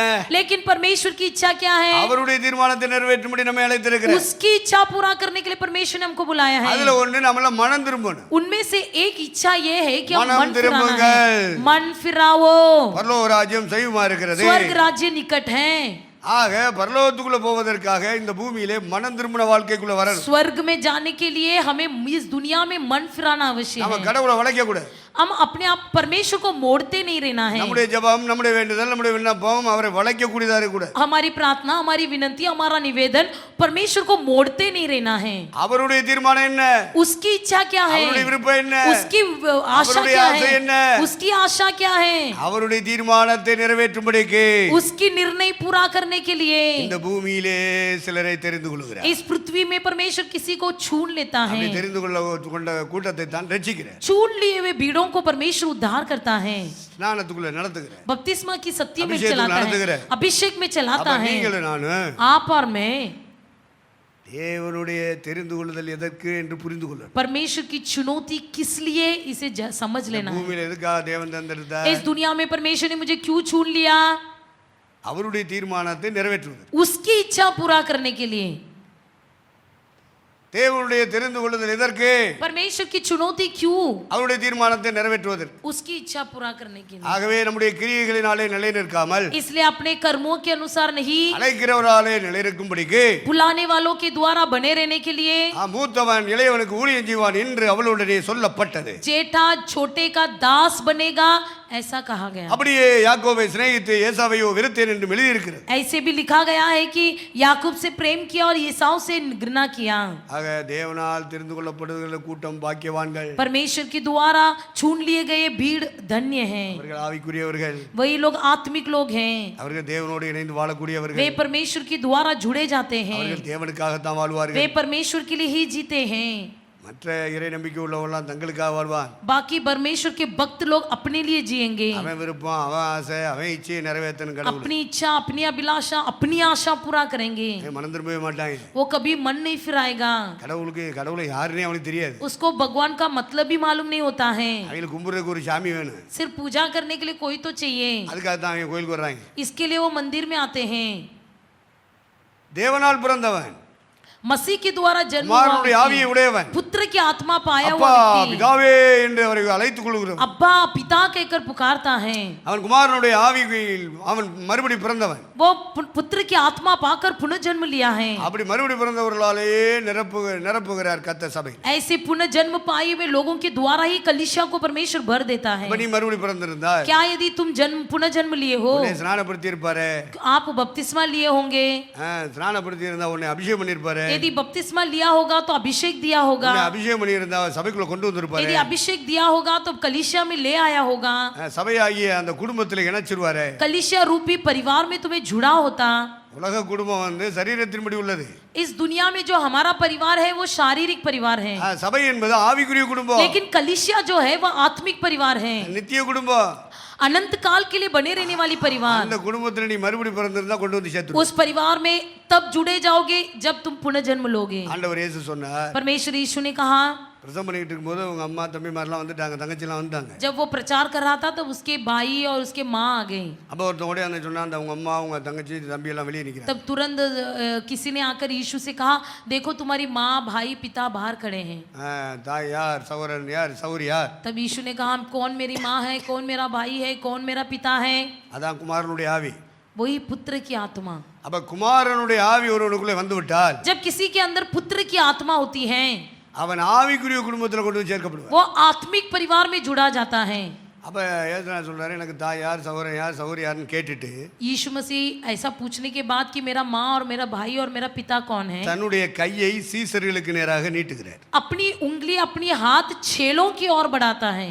இவர்கள் தான் ஆவிக்குரிய குடும்பம், यही लोग मेरे आत्मिक परिवार के लोग हैं, இவர்களே எனக்கு தாயா இருக்கிறார்கள், यही लोग मेरे माँ இவர்களே हैं, எனக்கு சகோதரனா यही இருக்கிறார், लोग मेरे भाई हैं, இவர்களே எனக்கு சகோதரியா यही இருக்கிறார் लोग मेरे बहन हैं। என்று சொல்லி அறிமுகப்படுத்தினார். பத்திலா ऐसे कहकर जो उन्होंने बताया ना, இவர்களேன்னு சொன்னார்ல, यही लोग करके कहा ना, அதான் ஆவிக்குரிய குடும்பம், वो ये आत्मिक परिवार, இது மறுபடி பிறந்த குடும்பம், पुनर्जन्म हुआ परिवार, இது ஸ்நானம் எடுத்த குடும்பம், ये बपतिस्मा लिया हुआ परिवार, இது தேவ தீர்மானத்தை ये நிறைவேற்றும்படியாய் கூட்டப்பட்டது. परमेश्वर का मकसद पूरा करने के लिए चुन लिया அப்ப गया हुआ பரலோகத்தில் परिवार। இருக்கிற நம்முடைய பிதா, हमारा पिता स्वर्ग में है, இந்த பூமியில நாம இருக்கோம், इस पृथ्वी में हम हैं, இந்த பூமியில அவருடைய தீர்மானத்தை அறிந்து நிறைவேற்ற, इस पृथ्वी में हम उसकी इच्छा जानकर क्रिया அவருடைய करना சித்தத்தை है, நிறைவேற்ற, उसकी इच्छा हमें पूरा करना அதற்காக है। தான் கர்த்தர் இந்த குடும்பத்தை ஏற்படுத்துகிறார். इसीलिए परमेश्वर ने इस परिवार को बनाया है। இவர்களே எனக்கு தாயும் சகோதரனும் சௌரியமா இருக்கிறார்கள். यही लोग मेरी माँ भाई और पिता हैं। அப்ப ஏசனாருக்கு சகோதரன் யாரு, यीशु मसीह का भाई कौन है, ஏசனாருக்கு சகோதரி யாரு? यीशु मसीह का बहन कौन है? அப்ப மாம்சத்தின்படி உள்ளவர்கள் எல்லாம் வெளியே நிக்கிறாங்க, शारीरिक रूप से जो है सब बाहर खड़े हैं இவங்க உள்ள நிக்கிறாங்க. और बाकी के लोग अंदर हैं। அவர்களை பார்த்து தான் கை நீட்டி சொல்றாரு, இவர்களே, जो अंदर थे उनको ही देखकर कहता है कि यही लोग, நான் தாயினுடைய அன்பை இவர்களிடத்தில் நான் அனுபவிக்கிறேன், मेरे माँ की प्रेम में इनके द्वारा अनुभव कर रहा हूँ, சகோதரியின் அன்பை இவர்களிடத்தில் அனுபவிக்கிறேன், बहन का प्रेम में इनके द्वारा अनुभव कर रहा சகோதரமாருடைய हूँ, அன்பை இவர்களிடத்தில் அனுபவிக்கிறேன், भाइयों का प्रेम में इनके द्वारा अनुभव என்று कर रहा மாம்ச हूँ। குடும்பத்தையும் ஆவிக்குரிய குடும்பத்தையும் வேறுபிரிக்கிறார். ऐसे वहां पर यीशु ने शारीरिक परिवार और आत्मिक परिवार के बीच में का भेद बताया। அப்ப ஆண்டவர் இயேசுவை பின்பற்றினால் परमेश्वर यीशु मसीह को पीछा करने से அவருடைய பாதையிலே இந்த ஆவிக்குரிய குடும்பத்தை அறிமுகப்படுத்துவார். उसके रास्ते में वो हमारे लिए परिचय कराएगा। அப்ப ரட்சிக்கப்பட்ட தேவனுடைய பிள்ளைகள், उद्धार पाए हुए परमेश्वर के लोग, ஸ்நானம் எடுத்த தேவனுடைய பிள்ளைகள், बपतिस्मा लिए हुए परमेश्वर के அபிஷேகம் பண்ணப்பட்ட लोग, தேவனுடைய பிள்ளைகள், अभिषेक पाए हुए लोग, இவர்கள் தேவனுடைய ஜனங்களா இருக்கிறார்கள். आप ही लोग परमेश्वर की प्रजा இவர்கள் हैं, தேவனுக்கு குமாரனும் குமாரத்தியுமா இருக்கிறார்கள். आप ही लोग परमेश्वर के पुत्र और पुत्री हैं। அப்ப இந்த சபையின் மூலமாகத்தான் ஆண்டவர் எல்லா அன்பை அனுபவிக்கிறார். इस कलीसिया के द्वारा ही परमेश्वर सारा प्रेम अनुभव करता है। இந்த சபைக்காகவே அவர் சிலுவையில் தொங்கினார் என்று எபேசியர் 5:26-27 வாசிக்கிறோம். इफिसियों की 5वां अध्याय 25-26 में कहा गया है कि कलीसिया के लिए ही परमेश्वर मसीह क्रूस पर இந்த मारा ஆவிக்குரிய गया। குடும்பத்துக்காக, இந்த ஆவிக்குரிய சபைக்காக इसी आत्मिक परिवार के लिए, आत्मिक कलीसिया के लिए அவர் தம்மை தாமே ஒப்பு கொடுத்தார். उसने अपने आप को बलिदान किया। ஆவிகளை ரட்சிக்க கிறிஸ்து இயேசு உலகத்தில் வந்தார் என்பது பொதுவான வார்த்தை. पापियों को उद्धार करने के लिए इस दुनिया में आया, ये सामायिक तौर से कहा जाता है, ப்ராப்பர் ஸ்பெசிபிக் வேர்ட். लेकिन बरोबर तरह से ஒரு बताया जाने वाला சபைக்காக वचन, தம்மை தாமே சிலுவையில் ஒப்பு கொடுத்தார். कलीसिया के लिए उसने अपने आप को क्रूस पर बलिदान கரை किया। இல்லாத ஒரு சபை, निष्कलंक திரை இல்லாத ஒரு कलीसिया, சபை, कोई न जुर्री, விலை இல்லாத ஒரு சபை, कोई ना दोष, பரிசுத்தம் நிறைந்த ஒரு சபை, पवित्र कलीसिया, மகிமைப்படுத்தப்பட்ட ஒரு சபை, महिमा में कलीसिया। அதற்காக சிலுவையிலே தொங்கினார். इसीलिए परमेश्वर क्रूस पर टंगाया गया, தம்மை தாமே ஒப்பு கொடுத்தார். अपने आप को बलिदान किया। அந்த சபைக்குள்ள வர்றதா அவருடைய தீர்மானம். उसी कलीसिया के भीतर आना उसकी इच्छा है। இது தேவனுடைய தீர்மானம். परमेश्वर का निर्णय क्या है? தேவ தீர்மானத்தின்படி இங்கே கொண்டு வரப்பட்டிருந்தால் परमेश्वर के निर्णय के अनुसार आपको बुलाकर लाया है। நீ ரட்சிக்கப்பட்டிருப்பாய், अब उद्धार किया है, நீ ஞானஸ்நானம் எடுத்திருப்பாய், तुम बपतिस्मा लिए हो, நீ பரிசுத்த ஆவியினாலே तुम நிரப்பப்பட்டிருப்பாய், पवित्र आत्मा का अभिषेक से भर दिए गए ஆவிக்குரிய हो, பிள்ளைகளோடு ஐக்கியப்பட்டிருப்பாய். आत्मिक लोगों के साथ संगति रखे हो। அதுதான் எனக்கு நித்திய குடும்பம், ஆவிக்குரிய குடும்பம்னு நீ நேசிப்பாய். यही मेरा अनंत काल का परिवार और आत्मिक परिवार कहते हो। அந்த 1 யோவான் 5:1-2 இப்படி சொல்லுகிறது. पहले यूहन्ना की पहला 5:2 कहता है, இயேசுவை கிறிஸ்து என்று விசுவாசிக்கிற எவனும் தேவனால் பிறந்தவன். जो कोई यीशु मसीह को मसीह के रूप में विश्वास करता है सब पुनः जन्म लिया है। அப்படி பிறந்தவன் தேவனிடத்தில் அன்பு கூறுவான். ऐसे पुनः जन्म लिया हुआ व्यक्ति मसीह से प्रेम करेगा। அவன் உலகத்தில் அன்பு கூற மாட்டான். वो दुनिया से प्रेम नहीं करेगा, சமுதாயத்தோடு ஜாதியோடு அன்பு கூற மாட்டான். समाज और अपनी जाति के लोगों से அவன் प्रेम नहीं அரசியலோடு करेगा। அரசியலோடு சினிமாவோடு கிரிக்கெட்டோடு அன்பு கூற மாட்டான். कोई राजनीति लोगों के साथ, सिनेमा लोगों के साथ, कोई क्रिकेटर से प्रेम नहीं करेगा।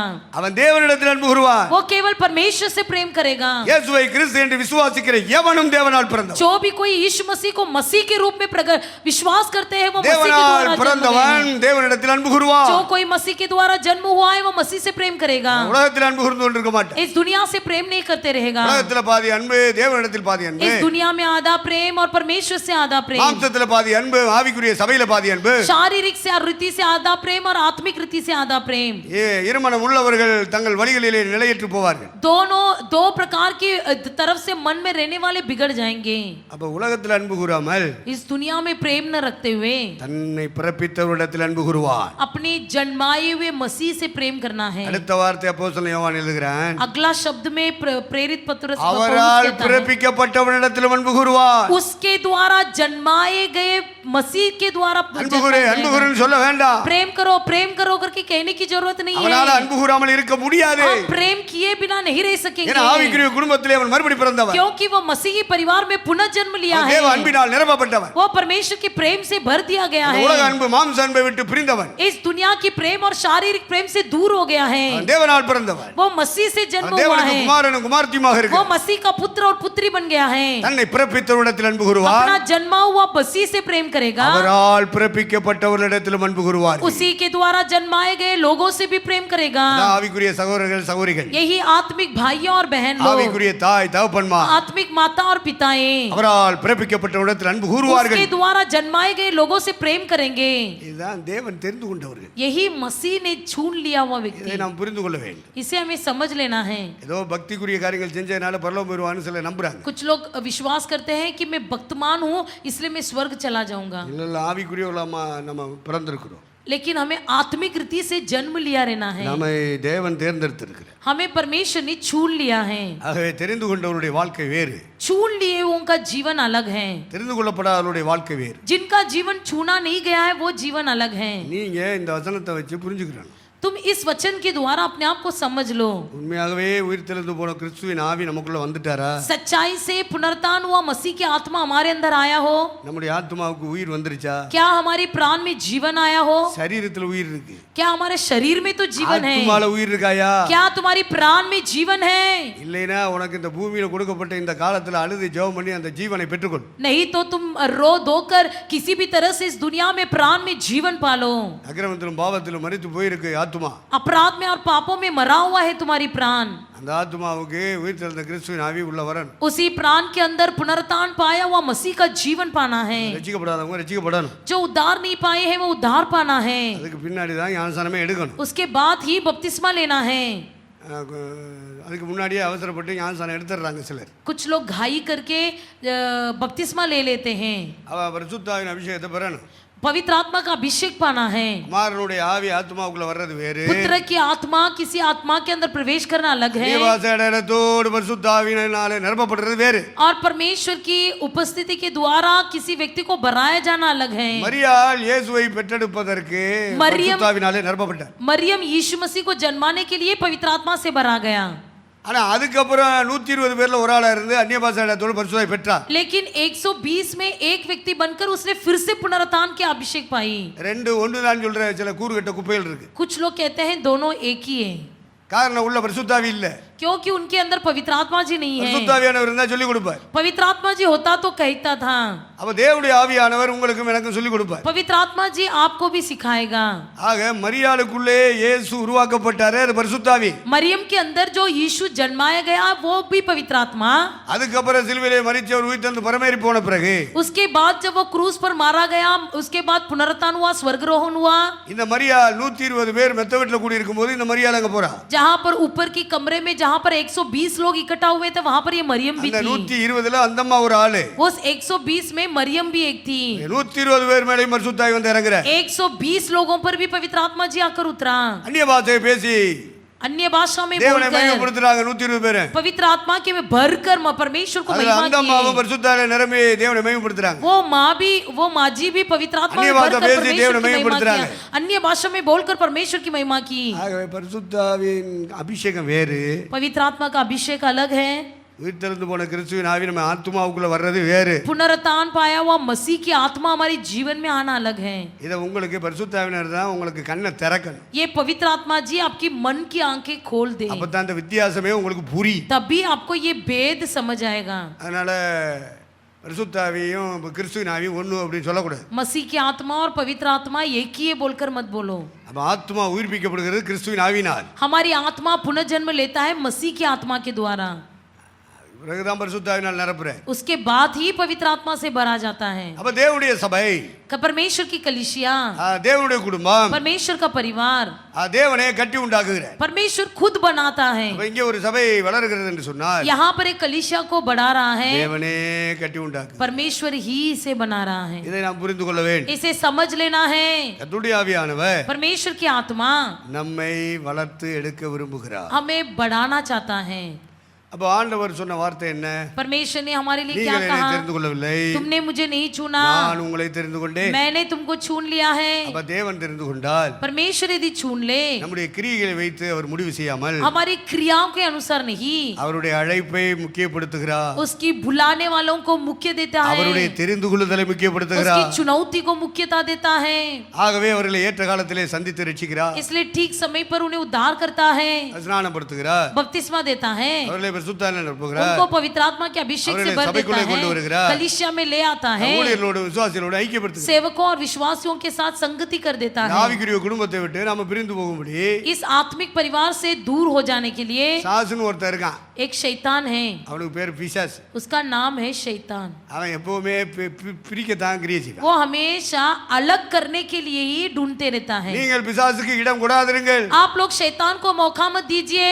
நீங்க இடம் கொடுத்தா பிசாசு வந்துருவான். यदि मौका दोगे तो शैतान आ जाएगा, பரிசுத்தாவியான விலகிடுவார். पवित्र आत्मा जी हट जाएगा। பரிசுத்தாவினாலே நீங்கள் நாடு நடத்தப்படும். पवित्र आत्मा जी के द्वारा आप और मैं अगुवाई किया जाना है। பிசாசுக்கு இடம் கொடுக்க கூடாது. शैतान को मौका मत दीजिए। அவன் நம்மளை பிரிக்கிறது நமக்கே தெரியாது பாருங்க. हमेशा हमें अलग करने की धुन में रहता है। ஆவியானவர் விலகிறது நமக்கு தெரியாது பாருங்க. पवित्र आत्मा जी कब हमसे दूर होगा ये भी हमें नहीं मालूम पड़ेगा। சவுல் பரிசுத்தாவினால் நிரப்பப்பட்டவன். कुछ लोग को परमेश्वर पवित्र आत्मा से भर देता है, ஆவியானவர் விலகினது அவனுக்கு தெரியாது. लेकिन पवित्र आत्मा जी कब उनसे दूर हुआ ये नहीं जानते हैं। அசுத்த ஆவி அவனுக்குள்ள வந்தது அவனுக்கு தெரியாது. उसके अंदर कब अशुद्ध आत्मा आया ये भी वो जानता नहीं ஆகவே है। அசுத்த ஆவி நம்மை பிரிக்கிறது நமக்கு தெரியாது. इसलिए अशुद्ध आत्मा हमें अलग करता है ये नहीं जानते நாம हैं। இடம் கொடுத்துட்டோம்னா यदि हम मौका दे देंगे ஸ்டெப் பை ஸ்டெப் அப்படியே பிரிச்சு वो பிரிச்சு बड़े आसानी से आकर हमको अलग करते दूर दूर दूर करके ले जाएगा। அதாவது ஊழியர்களை விட்டு பிரிப்பான், पहले ஊழியர்களை விட்டு பிரிப்பான், पहले सेवकों से दूर करेगा, சபையார ரெண்டாவது சபையாரை விட்டு பிரிப்பான், दूसरा कलीसिया से दूर करेगा, அப்புறம் குடும்பத்துக்குள்ள இருந்து கொஞ்சம் பிரிவினை உண்டாக்குவான், फिर परिवार से थोड़ा थोड़ा आपको दूर करेगा, கடைசியில தேவனை விட்டு பிரிச்சிடுவான். आखिर में परमेश्वर से दूर कर அப்படி देगा। பைய தான் ஸ்டெப் பை ஸ்டெப்பா தான் கிரியை செய்யும். ये सब धीरे धीरे धीरे होगा। உங்களுக்குள்ள கிரியை செய்வது பரிசுத்தாவியா? आप लोग के अंदर क्रिया करता है पवित्र आत्मा जी, அவர் ஸ்டெப் பை ஸ்டெப்பா இணைச்சிக்கிட்டே வருவார். लेकिन वो धीरे धीरे धीरे आपको संगति में ले அவர் आएगा, கட்டி எழுப்பிக்கிட்டே வருவார். वो आपको बनाते रहेगा। ஆனா பிசாசு பிரிச்சு பிரிச்சு பிரிச்சு பிரிச்சு கொண்டு போய் लेकिन शैतान धीरे धीरे धीरे आपको अलग करते கடைசியில रहेगा, மொத்தமா பிரிச்சுவான். आखिर में पूरी तरह से अलग कर देगा। என்னப்பா அந்த சபைக்கு போனிய? तुम कलीसिया में जाते थे, நல்ல பாட்டெல்லாம் பாடின, अच्छा गीत गाते थे, இப்ப என்ன நீ போறது இல்ல? अभी क्या हो गया?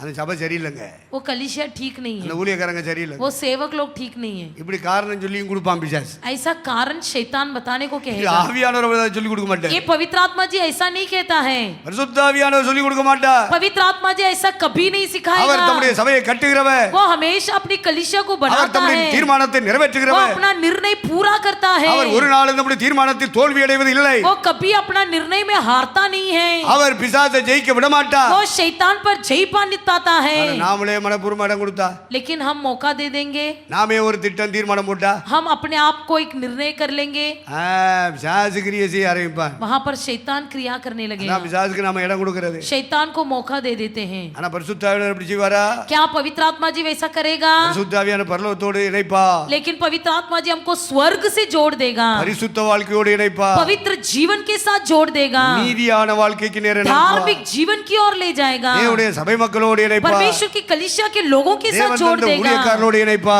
सेवकों के साथ जोड़ देगा। பிசாசுக்கு நம்ம இடம் கொடுத்தா ஆவியான விலகிறது நமக்கு தெரியாது பாருங்க. यदि शैतान को मौका दे देंगे तो पवित्र आत्मा जी कब दूर होगा ये भी पता नहीं चलेगा। சவுல தேவன் அபிஷேகத்தினால் நிரப்பின, शाऊल को परमेश्वर ने पवित्र आत्मा से भरा, அவன் பிசாசுக்கு இடம் கொடுத்தான். लेकिन उसने शैतान का मौका दे அவன் दिया, பிசாசின் ஆவி அவனுக்குள்ள வந்தது, शैतान की आत्मा उसके अंदर आया, பரிசுத்த ஆவி விலகி விட்டான். पवित्र आत्मा जी दूर हो गया।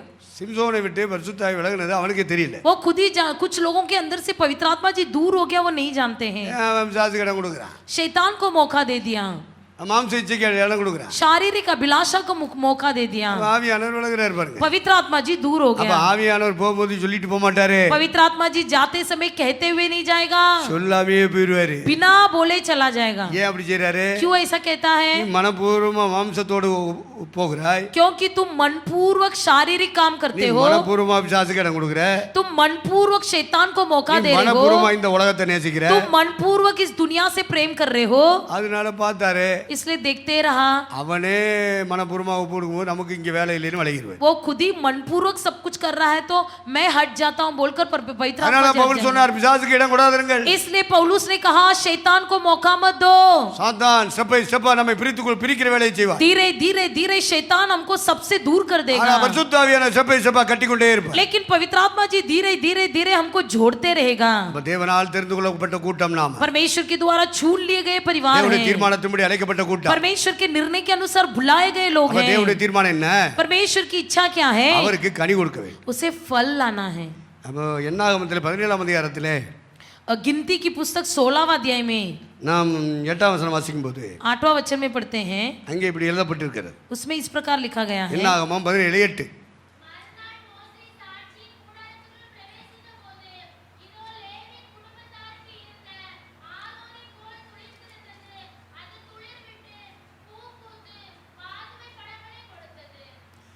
இங்கே ஒரு கோல் கனிகளை தந்தது, பழங்களை தந்தது என்று வேதம் சொல்லுகிறது. यहाँ पर लिखा गया है कि हारून की छड़ी जो है कलियां फूट निकली थी। நாம் இதை சிந்தித்து நாம் நிறைவு செய்ய போகிறோம். इसी को ध्यान करके हम समाप्त करने वाले हैं। அப்போ ஒரு கோல் கனி தந்தது என்று வேதம் சொல்லுகிறதே, एक छड़ी से कलियां निकली, इसका मतलब क्या है? அந்த கோல் उस छड़ी के बारे में लिखा गया है, அங்கே ஊழியர்கள் மோசேயின் காலத்திலே ஊழியங்களுக்குள்ளே குழப்பம் வந்து விட்டது. मूसा के दिन में वहां पर सेवकों में एक प्रकार की समस्या हुई। அப்போ பிரச்சனைகள் வந்ததுனாலே समस्या होने के कारण லேவியர்கள், ஆசாரியர்கள், लेवियो, याजक, ஊழியங்களுக்குள்ளே சில பிரச்சனைகள், குழப்பங்கள். सेवा करने वालों के बीच में कुछ समस्या हो गई। அப்ப மகாபரிசுத்த ஸ்தலத்துக்கு யார் போகணும்? अति पवित्र स्थान में कौन जाना है? பரிசுத்த ஸ்தலத்துக்கு யார் போகணும்? पवित्र स्थान में कौन जाना है? பிரகாரத்துல யார் போகணும் कौन अलंकार में जाना है? என்றெல்லாம் ஆண்டவர் ஒரு ஒழுங்குகளை வைத்திருந்தார் ஊழியத்துல. ऐसा परमेश्वर सेवा में एक नियम रखा था। அப்போ லேவியர்கள், ஆசாரியர்களுக்குள்ளே பிரச்சனை வந்து விட்டது. लेवियों और याजकों के बीच में एक समस्या हो गई। என்ன அந்த ஆரோன் தான் போகணுமா? क्या हारून ही जाना है क्या? நாங்க பலிபீட வேலையை தான் செய்யணுமா? क्या हम तो वेदिका ही काम करना है क्या? நாங்க விறகு வெட்டுற வேலையும் தொட்டிக்கு தண்ணி அள்ளுற வேலையும் தான் நாங்க செய்யணுமா? हम क्या लकड़ा काटना और पानी भरने का काम ही करना है பலி क्या? செலுத்துற வேலை மட்டும் தான் நாங்க செய்யணுமா? क्या हम केवल बलि चढ़ाना है क्या? ஏன் நாங்க பரிசுத்த ஸ்தலத்துக்கு போனா என்ன? क्या हम पवित्र स्थल में जाएंगे तो क्या அந்த होगा? குத்துவிளக்கை ஏத்துனா என்ன? क्या हम दीवट जलाएंगे तो அந்த क्या होगा? குத்துவிளக்குல எண்ணெய் ஊத்துனா என்ன? उस दीवट में तेल डालने से क्या होगा? அந்த மேசையில நாங்க அப்பத்தை அடுக்குனா என்ன? उस मेज में जाकर 4 रोटी रखने அந்த से क्या होगा? தூபபீடத்துல நாங்க நாங்க அந்த சாம்பிராணியை போட்டு புகை விட்டா என்ன? उस धूपदान में धूप डालने से क्या होगा? நாங்க எப்பவுமே பிரகாரத்துல இருக்கணுமா? क्या हम हमेशा प्रहार में ही रहना है? அப்படின்னு பிரகாரத்தில் உள்ளவங்க கவலைப்படுறேன். ऐसा प्रहार में जो बैठे थे वो चिंता करने लगे. சுத்த ஸ்தலத்துல ஊழியம் செய்றவங்க, जो पवित्र स्थल में सेवा कर रहे थे, அவங்க மகாபரிசுத்த ஸ்தலத்துக்குள்ள போய் ஊழியம் செய்ய விரும்புறான். वो अति पवित्र स्थान में जाकर सेवा करना चाहा.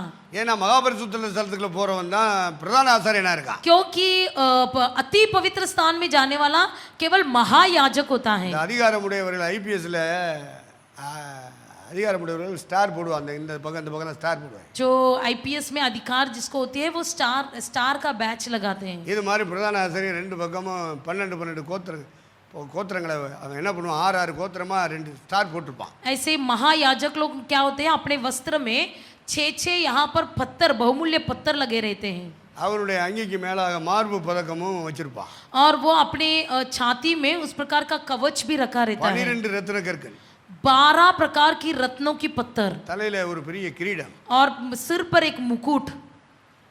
அந்த ட்ரெஸ் எல்லாம் வித்தியாசமான கலர். उनका वस्त्र का रंग ही अलग होता है. அப்படியே அவன் மக்கள் மத்தியில் அப்படி வர்றதை பார்த்த உடனே இவங்களுக்கு அது சரியா தெரியல.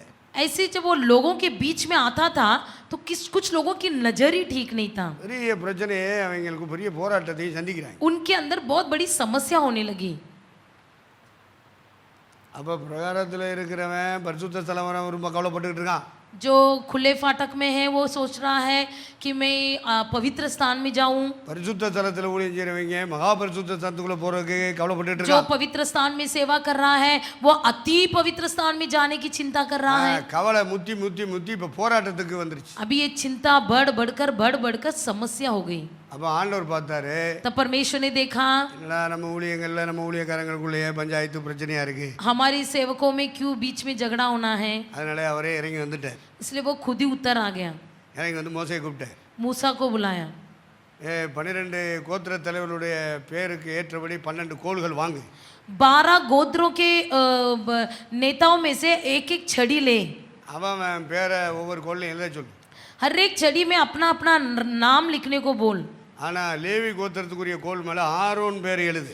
लेवी गोत्र का छड़ी जो होगा उसमें हारून का नाम लिख. அதை கொண்டு வந்து என் சமூகத்துல வை. उसे लाकर मेरे साक्षी पत्र में रख दें. என் சமூகத்துல வை. मेरे सामने रख दें. எவனுடைய கோல் துளிர்க்குமோ जिसका छड़ी खिलेगा அவன்தான் நான் தெரிந்து கொண்டவன். उसी को मैंने चुन लिया है. என் சமூகத்துல வந்து உட்கார சொல்லு. उस व्यक्ति को मेरे सामने आकर बैठने बोल. என்னை நோக்கி பார்க்க சொல்லு. मेरी ओर देखने बोल. அப்ப நான் சொல்லி கொடுப்பேன். तब मैं उसको सिखाऊंगा. நான் தெரிந்து கொண்ட பாத்திரம் இது. मैंने चुन लिया हुआ पात्र क्या है. நான் அழைத்த பாத்திரம் இது. मैंने किसको बुलाया है. என்று நானே விளங்க பண்ணுவேன். मैं ही उसे प्रकट कराऊंगा. என்று மோசேட்டை சொல்லி கொடுத்தார். ऐसे मूसा को बताया. அது மாதிரியே 12 கோல்களை வாங்கினான். वैसे ही 12 छड़ी लिया. அந்த கோத்திர தலைவருடைய பெயர்கள் எழுதப்பட்டிருந்தது. उनके गोत्रों का प्रधानों का नाम लिखा गया था. 12வது கோத்திரம் லேவி கோத்திரம். 12 गोत्र लेवी. அந்த லேவிக்கு பதிலாக ஆரோனுடைய பெயர் எழுதப்பட்டது. उस लेवी का गोत्र की जगह पर हारून का नाम लिखा गया. கொண்டு போய் ஆண்டவருடைய சமூகத்துல வை. सारी 12 छड़ी भी यहोवा के सामने रख दिया गया. சமூகத்துல வையே. परमेश्वर के सम्मुख में रख दे. அப்ப மறுநாள் வச்சுட்டான், முதல் நாள் வச்சுட்டான். पहला दिन रख दिया. அடுத்த நாள் போய் பார்த்தான். अगले दिन जाकर देखा 12 கோல்களையும் வெளியே கொண்டு வந்தான். 12 गोत्र को बाहर लाया. எல்லாரும் அவருடைய கோல்களை வாங்கிட்டாங்க. सब कोई अपना अपना छड़ी ले लिए. அப்ப ஆரோனுடைய கோல் ஆரோன் கையில கொடுக்கப்பட்டது. हारून की छड़ी हारून के हाथ में दिया गया. அப்ப தேவன் தெரிந்து கொண்டது யாரை? परमेश्वर ने किसे चुन लिया था. தேவனுடைய தெரிந்து கொள்வதை பற்றிய அறிவு இந்த பிரகாரத்திலே ஊழியம் செய்றவங்களுக்கு இல்லை. परमेश्वर की चुनौती का जानकारी खुले फाटक में जो थे उनको नहीं பரிசுத்த था. ஸ்தலத்திலே ஊழியம் செய்றவங்களுக்கு இல்லை. पवित्र स्थान में सेवा करने वालों के अंदर नहीं था. ஆகவே எல்லாருக்கும் தேவன் தெரிந்து கொண்ட பாத்திரம் இது என்பதை விளங்கப்படுவதற்கு தேவனே இறங்கி விட்டார். इसलिए सबको प्रकट करने के लिए परमेश्वर ने चुना हुआ पात्र क्या है इसे बतलाने के लिए परमेश्वर स्वयं उतर आया. அதை விளங்கப்படுவதற்காக उसे प्रकट करने के लिए ஆரோன் என்று பெயர் எழுதப்பட்ட கோலை மாத்திரம் துளிர்க்க விட்டார். केवल हारून नामक नाम लिखा गया छड़ी में खलियां फूट निकली. அது துளிர் விட்டது. उसमें खलियां निकली. அது பூ பூத்தது. उसमें कलियां लगी. அது கனி கொடுத்தது. फूल भी फले और बादाम भी लगे हुए थे. அப்ப தேவன் தெரிந்து கொண்டவர்கள் மேல் परमेश्वर जिसको छून लेता है தேவன் ஒரு காரியத்தை நடப்பிக்கிறார். परमेश्वर उनके जीवन में कुछ करता है. அப்ப 12 பேரும் அங்க ஒரு இடத்துக்கு வந்திருந்தாலும் 12 लोग भी भले एक ही जगह पर इकट्ठे எத்தனை थे, பேர் கூட்டம் கூடி வந்தாலும் भले कितने लोग भी इकट्ठा हो, தேவன் தெரிந்து கொண்டவர்களுக்குள்ளே परमेश्वर ने जिनको चुन लिया है, எல்லா கோல்களும் வெறுமையா இருக்கு. बाकी के सभी छड़ी खाली पड़े थे, தேவன் தெரிந்து கொண்ட கோல் மேலே लेकिन परमेश्वर ने जिस छड़ी को चुन लिया அங்கே ஒரு துளிர் வருகிறது. उस छड़ी में कलियां फूटती हैं। என்ன அப்படின்னா அர்த்தம், மத்த கோல்ல ஜீவன் இல்லை, बाकी के छड़ी में जीवन नहीं है, எல்லாம் ஒரே இடத்துல தான் இருக்கு. बाकी सब छड़ी एक ही जगह पर है। 11 கோல்கள்ல ஜீவன் இல்லை, 11 छड़ियों में जीवन नहीं है, ஒரே ஒரு கோலுக்குள்ள ஜீவன் இருக்கிறது. केवल एक ही छड़ी के अंदर जीवन है। அந்த ஜீவன் இருந்ததுனால தான் அது துளிர் விட்டது. वो जीवन होने के कारण उसमें कलियां फूट निकली, மற்ற கோல்கள் எல்லாம் காஞ்சு கருவாட போச்சு. बाकी के सब छड़ी सूख गए। அப்ப தேவன் உங்களை என்னை தேர்ந்தெடுத்திருந்தார். परमेश्वर ने आपको और मुझे चुन लिया है। இந்த இந்தியாவிலே 140 கோடி மக்கள் வாழ்கிறார்கள். इस भारत में 140 करोड़ के लोग जीते हैं, உங்களை தேவன் தேர்ந்தெடுத்ததனாலே लेकिन परमेश्वर ने आपको चुन लेने के உங்களுக்குள்ள कारण அவரே ஜீவனாய் இறங்கி வருகிறார். आपके अंदर जीवन के रूप में स्वयं उतर நல்ல आता மேய்ப்பன் है। நாடுகளுக்காக ஜீவனை கொடுக்கிறார். अच्छा चरवाहा अपनी मेमने के लिए जीवन देता है। திருடன் திருடவும் மலிக்கவும் என்று வேறொன்றுக்கு வரா. चोरी केवल चोरी करने के लिए और लूटने के लिए आता है, इसके अलावा और कुछ भी काम करने के लिए नहीं। நானோ அவர்களுக்கு ஜீவன் உண்டாயிருக்கவும் அது பரிபூர்ணப்படும் வந்தேன். परंतु मैं उनको जीवन बनाने के लिए और जीवन अनंत काल तक बने रहने के लिए நல்ல आया। மேய்ப்பன் தன் நாடுகளுக்காக ஜீவனை கொடுக்கிறார். अच्छा चरवाहा अपना मेमने के लिए जीवन देता है। சிலுவையிலே ஜீவன் கொடுத்தவர் நம்முடைய இரட்சகராகிய இயேசு கிறிஸ்து. हमारा उद्धारकर्ता परमेश्वर यीशु मसीह हमारे लिए कलवरी क्रूस पर अपना लहू அவருக்குள் बहाया। நித்திய ஜீவன் இருந்தது. उसके अंदर अनंत जीवन था।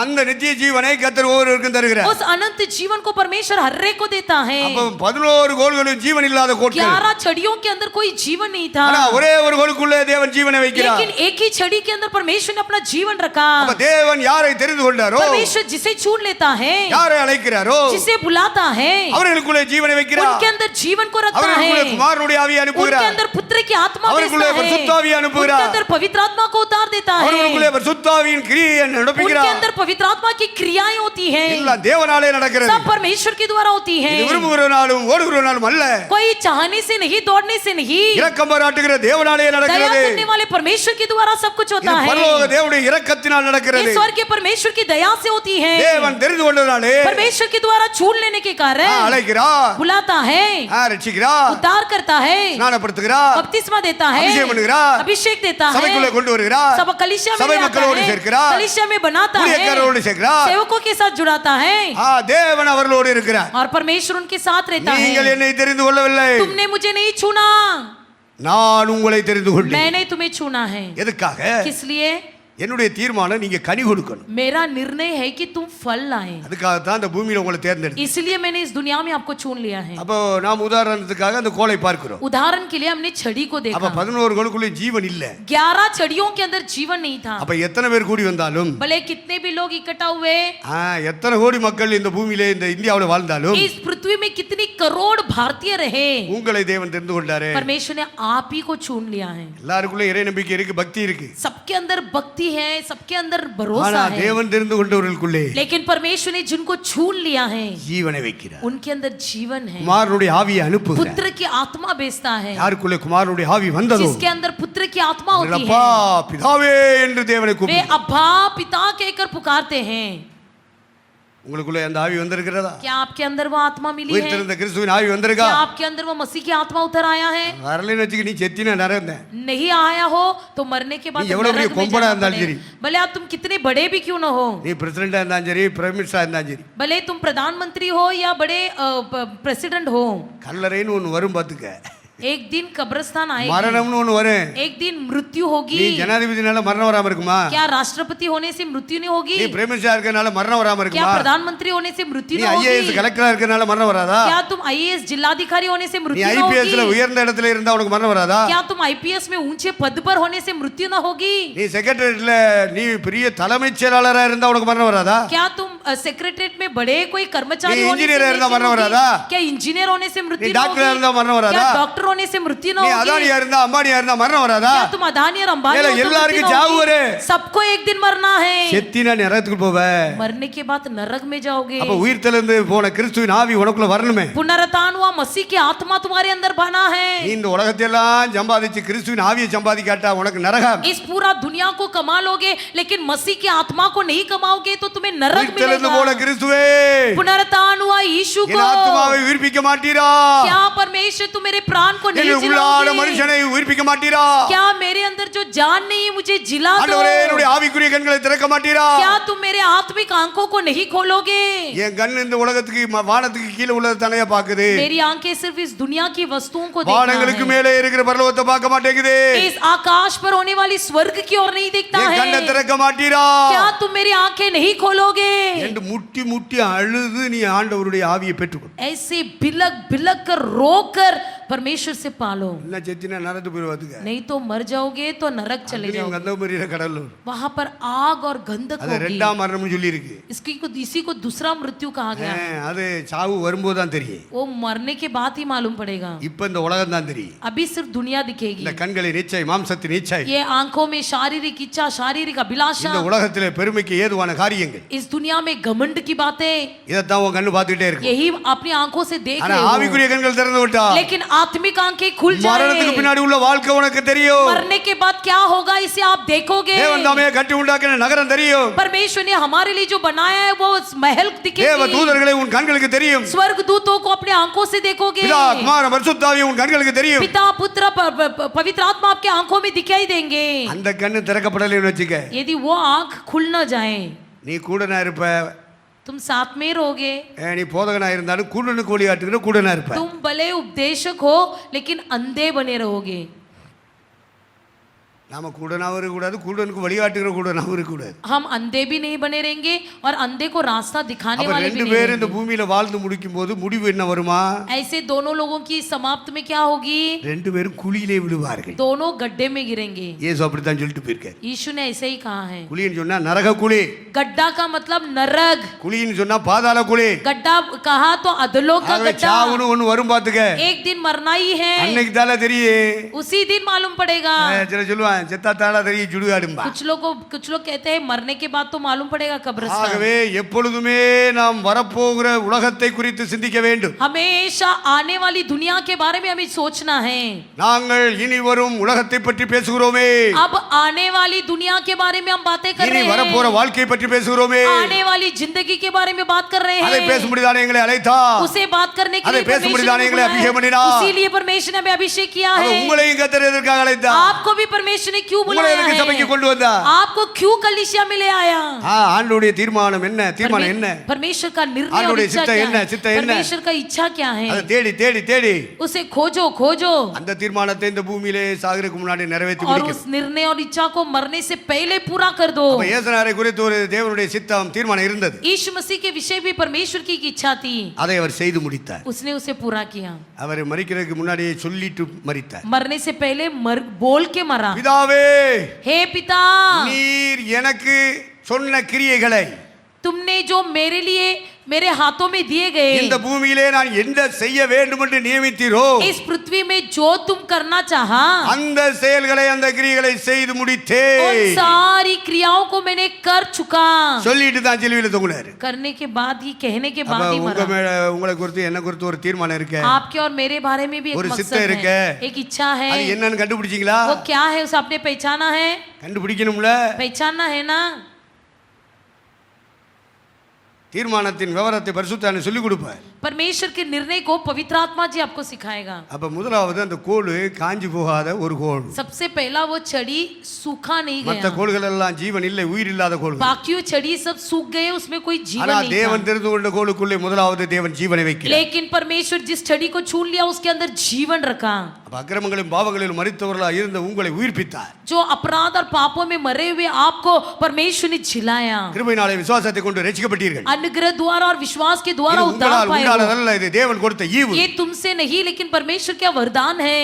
மனுஷன் ஒருவனும் பெருமை பெறாதபடிக்கு தேவன் அப்படி செய்தார். कोई भी इंसान घमंड ना करे इसलिए परमेश्वर ने ऐसा ஒவ்வொரு कहा. மனிதனுக்கும் பரலோக கிருபை தருகிறது. अर्रे के ऊपर स्वर्गीय करुणा उतर आई. அவர் தருகிற கிருபையிலே மிகப்பெரிய கிருபை ரட்சிப்பு. उसके अनुग्रह में सबसे बड़ा अनुग्रह उद्धार उद्धार है, ஆத்துமாவை உயிர்ப்பிக்கப்படுதல், हमारा प्राण में उद्धार पाना, உயிர்த்தெழுந்து கூட குமாரனுடைய ஆவி அவன் ஆன்மாவுக்குள்ளே வருவது, पुनरुत्थान की आत्मा हमारे जीवन में आना, அதான் மிகப்பெரிய கிருபை. यही सबसे बड़ा अनुग्रह है।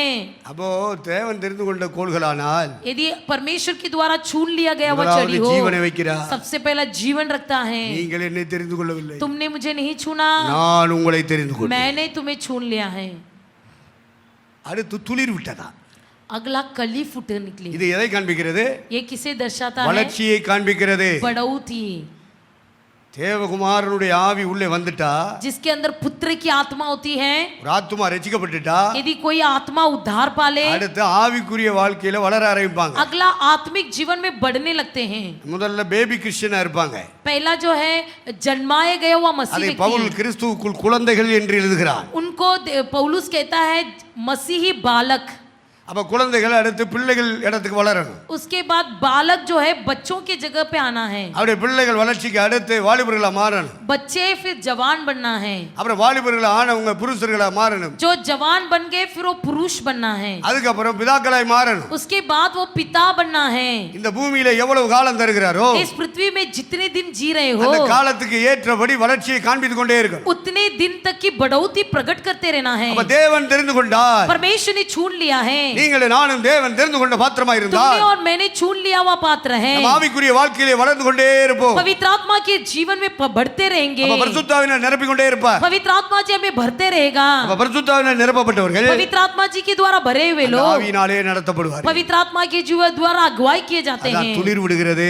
वही खलियां फूट निकलना, அந்த ஆவிக்குரிய வாழ்க்கையின் அடையாளங்கள் வெளிப்படும். आत्मिक जीवन की चिन्ह बाहर प्रकट எவர்கள் होगी। தேவனுடைய ஆவியினால் நடத்தப்படுகிறார்களோ जो कोई आत्मा के द्वारा चलाए जाते அவர்கள் हैं, தேவனுக்கு பிறந்தவர்கள். वो परमेश्वर के द्वारा पुनः जन्म लिए हुए लोग அவர்கள் हैं। தேவனுடைய சாயலிலே ரூபத்திலே வளர்ந்து கொண்டிருப்பார்கள். वो मसीह के रूप में बढ़ते जाएंगे।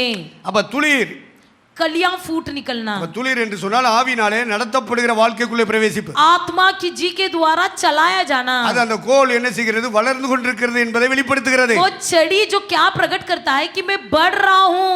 அப்ப துளிர்னு சொன்னா ரொம்ப கொழுந்து கொழுந்து, कलियां मतलब कलियां फूट निकलती हैं। அது பெரிய மரமா வளர்ந்து கிளை இலை வந்துருச்சுன்னா, यदि बहुत बड़ा पेड़ बन जाए, डाली आ जाए, அந்த இலைகளை பிடிச்சு இப்படி மடக்கணும் ஒடிஞ்சிடும். उसमें से जाकर यदि थोड़ा सा भी उसको दबा देंगे तो दब जाएगा। அந்த துளிர் இருக்குது பிஞ்சு இலை, ये जो कली सा जो पत्ते होते हैं नाजुक, அதை நீங்க மடக்கினா ஒடியாது. लेकिन उसको यदि मोड़ोगे तो कभी टूटेगा அது नहीं, வளைந்து கொடுக்கும். वो ऐसे मुड़ जाएगा। தேவனுக்கு ஏற்ற நிலையில் परमेश्वर के योग्य स्थिति தேவ में, சாயலிலே உருவாக்கப்படுவதற்கு, परमेश्वर के रूप अनुसार बनने के लिए, தேவனுடைய சித்தங்களை அறிகிற அறிவிலே நிரப்பப்படுவதற்கு, परमेश्वर की इच्छा में भरे रहने के लिए, சகல விதமான நற்கிரியைகளை செய்வதற்கு, सब प्रकार की भलाई काम करने के लिए, தேவ சாயலிலே உருவாக்கப்படுவதற்கு, परमेश्वर के रूप अनुसार बनाए जाने के लिए, வசனம் என்ன சொன்னாலும் வளைஞ்சு கொடுப்பான். वचन कुछ भी बोले उसके लिए சத்தியத்தை मोड़ेंगे। கேட்ட உடனே வளைஞ்சு கொடுப்பான். सच्चाई को कह सुनने पर उपदेश तुरंत கேட்ட मोड़ உடனே लेंगे। வளைஞ்சு கொடுப்பான் பாருங்க. उपदेश को सुनने पर तुरंत मोड़ அது தேவனுக்கு जाएंगे। ஏற்ற நிலையில் यही मसीह की योग्य அந்த स्थिति, வளைந்து கொடுக்கிற வாழ்க்கை वो जो मुड़ जाने का बातें ஆவியானவர் உணர்த்துவார். पवित्र आत्मा जी आवियानवर कहेगा। एचरिपा। पवित्र आत्मा जी चेतावनी देंगे, ஆவியானவர் போதிப்பார். पवित्र आत्मा जी शिक्षा देंगे। அப்படியே போதனை கேட்டபடி வளைஞ்சிருவான். तुरंत शिक्षा को सुनते ही तुरंत मुड़ அவர் जाएगा। உணர்த்திட்டாருன்னா அப்படியே வளைஞ்சிரும். जैसे ही वो विवेकित कर दे मोड़ ஆண்டவர் ஒரு जाएगा। தரிசனம் காமிச்சிட்டு அப்படியே வளைஞ்சிரும். परमेश्वर एक दर्शन दिखा ஆண்டவர் दे ஒரு சொப்பனம் तुरंत मुड़ காமிச்சிட்டு அப்படியே जाएगा। வளைஞ்சிருவான். ये परमेश्वर की சபையில आवाज ஒரு सुनते ही तो தீர்க்கதரிசனம் मुड़ जाएगा। வந்துருச்சுன்னு சொன்னா தீர்க்கதரிசனம் வந்துட்டு வளைஞ்சிருவான். भविष्यवाणी सुनते ही मुड़ जाएगा। அதான் துளிர் துளிர். वही कलियां ஆவியின் சிந்தைக்குள்ளே போய் கொண்டே இருப்பான். आत्मिक जीवन में प्रवेश करते रहेगा। ஆவியானவர் என்ன சொல்றாரோ அப்படியே போயிட்டே पवित्र இருப்பான். आत्मा जी जो कहता है उसे करता रहेगा। வேதத்தை எடுத்து வாசிக்கும் போது ஆவியானவர் எந்த வசனத்தை உணர்த்துகிறாரோ அதுக்கு அப்படியே கீழ்ப்படிவான். पवित्र आत्मा जी जो पवित्र शास्त्र में बताता है उस वचन का पालन करेगा। வறண்ட நிலத்தில் துளிர்க்கிற வேரை போல் எழும்புகிறார். जैसे बढ़ने वाले एक झड़ के समान झबड़ता है, கிறிஸ்து துளிரை போல் எழும்புகிறார். मसीह में झड़ पकड़कर அவருக்கு चलता அழகும் है। இல்லை, சௌந்தரியம் இல்லை. उसमें ना ही कोई सुंदरता ना कोई सुखरूप, அவரும் ஒரு துளிராகத்தான் வளர்ந்தார். वो भी एक कलियां समान ही फूट निकला। அவருக்கு எத்தனையோ விருப்பங்கள் இருந்தது. उसके लिए कोई प्रकार की मोड़ नहीं। மாம்சத்தினுடைய பிறந்தவர்களுக்கு எவ்வளவோ காரியங்களை செய்ய வேண்டும் என்று விருப்பம் இருந்தது. शारीरिक रोगों के लिए कितनी भलाई करने की इच्छा, ஆனால் அவருக்கு செய்ய முடியவில்லை. लेकिन वो कर नहीं पाया। கர்த்தர் அவனை நடத்தவில்லை. परमेश्वर ने उसे नहीं कर எவர்கள் தேவனுடைய ஆவியினால் நடத்தப்படுகிறார்களோ जो कोई पवित्र आत्मा के द्वारा चलाए जाते हैं அவர்கள் தான் தேவனுக்கு பிறந்தவர். वही लोग मसीह के जन्म हुए लोग हैं அப்போ தேவ சித்தத்துக்கு வளைஞ்சு கொடுக்கணும். जो मसीह की इच्छा करने के ஆவியானுடைய लिए मोड़ जाना। உணர்த்துதலுக்கு வளைஞ்சு கொடுக்கணும். परमेश्वर की पवित्र आत्मा की தேவனுடைய बातें சத்தியங்கள் सुनना। வார்த்தைகள் வரும்போது வளைஞ்சு கொடுக்கணும். परमेश्वर की सच्चाई को सुनते समय मोड़ நம்மை जाना। நடத்துகிறவர்கள் புத்திமதி சொல்லுவார்கள், चलाने वाले आपको समझ ஆலோசனை बताएंगे, சொல்லுவார்கள், आपको कुछ सम्मति देंगे, வளைஞ்சு கொடுக்கணும். उसके लिए मोड़ जाना है। இலையாயிருச்சுன்னு வச்சுக்க வளைய முடியாது. यदि तुम पत्ते बन जाओगे तो नहीं मोड़ पाओगे। கொழுந்தா இருக்கணும், बहुत ही कलिया के समान रहना है, துளிராக இருக்கணும். एक कलिया के समान फूट निकलना அதை है। புடிச்சு பாரு, उसे दबा के அது देखो, வளைஞ்சு கொடுக்கும். वो ऐसे मोड़ेगा। முத்திருச்சுனா ஊடிஞ்சிரும். यदि पक जाएगा तो टूट जाएगा। ஆகவே துளிரின் வாழ்க்கையை கர்த்தர் தருவாராக. इसलिए कलियां फूट निकले। அடுத்து பார்க்கிற பூ பூத்ததே. अगला फूल फूले। அப்ப பூ எதை காண்பிக்கிறது? फूल किसे दर्शाता है? இந்த உலகத்துல எத்தனையோ பூச்செடிகள் இருக்கிறது, इस दुनिया में कितने फूल के पौधे எத்தனையோ हैं, மரங்களும் பூ கொடுக்கிறது, कितने पेड़ में फूल लगते हैं, எத்தனையோ கொடிகள் பறந்து பிரிகிற கொடிகள் பூக்கிறது, कितने ही बातों में இந்த पेड़ों में உலகத்திலே உள்ள செடிகள் பூக்கிறது, कितने ही जाड़ों में फूल आते हैं, எல்லா மலர்களும் மலர்ந்து மனம் வீசுகிறது. सारे फूल फूलकर सुगंध அந்த फैलाता है।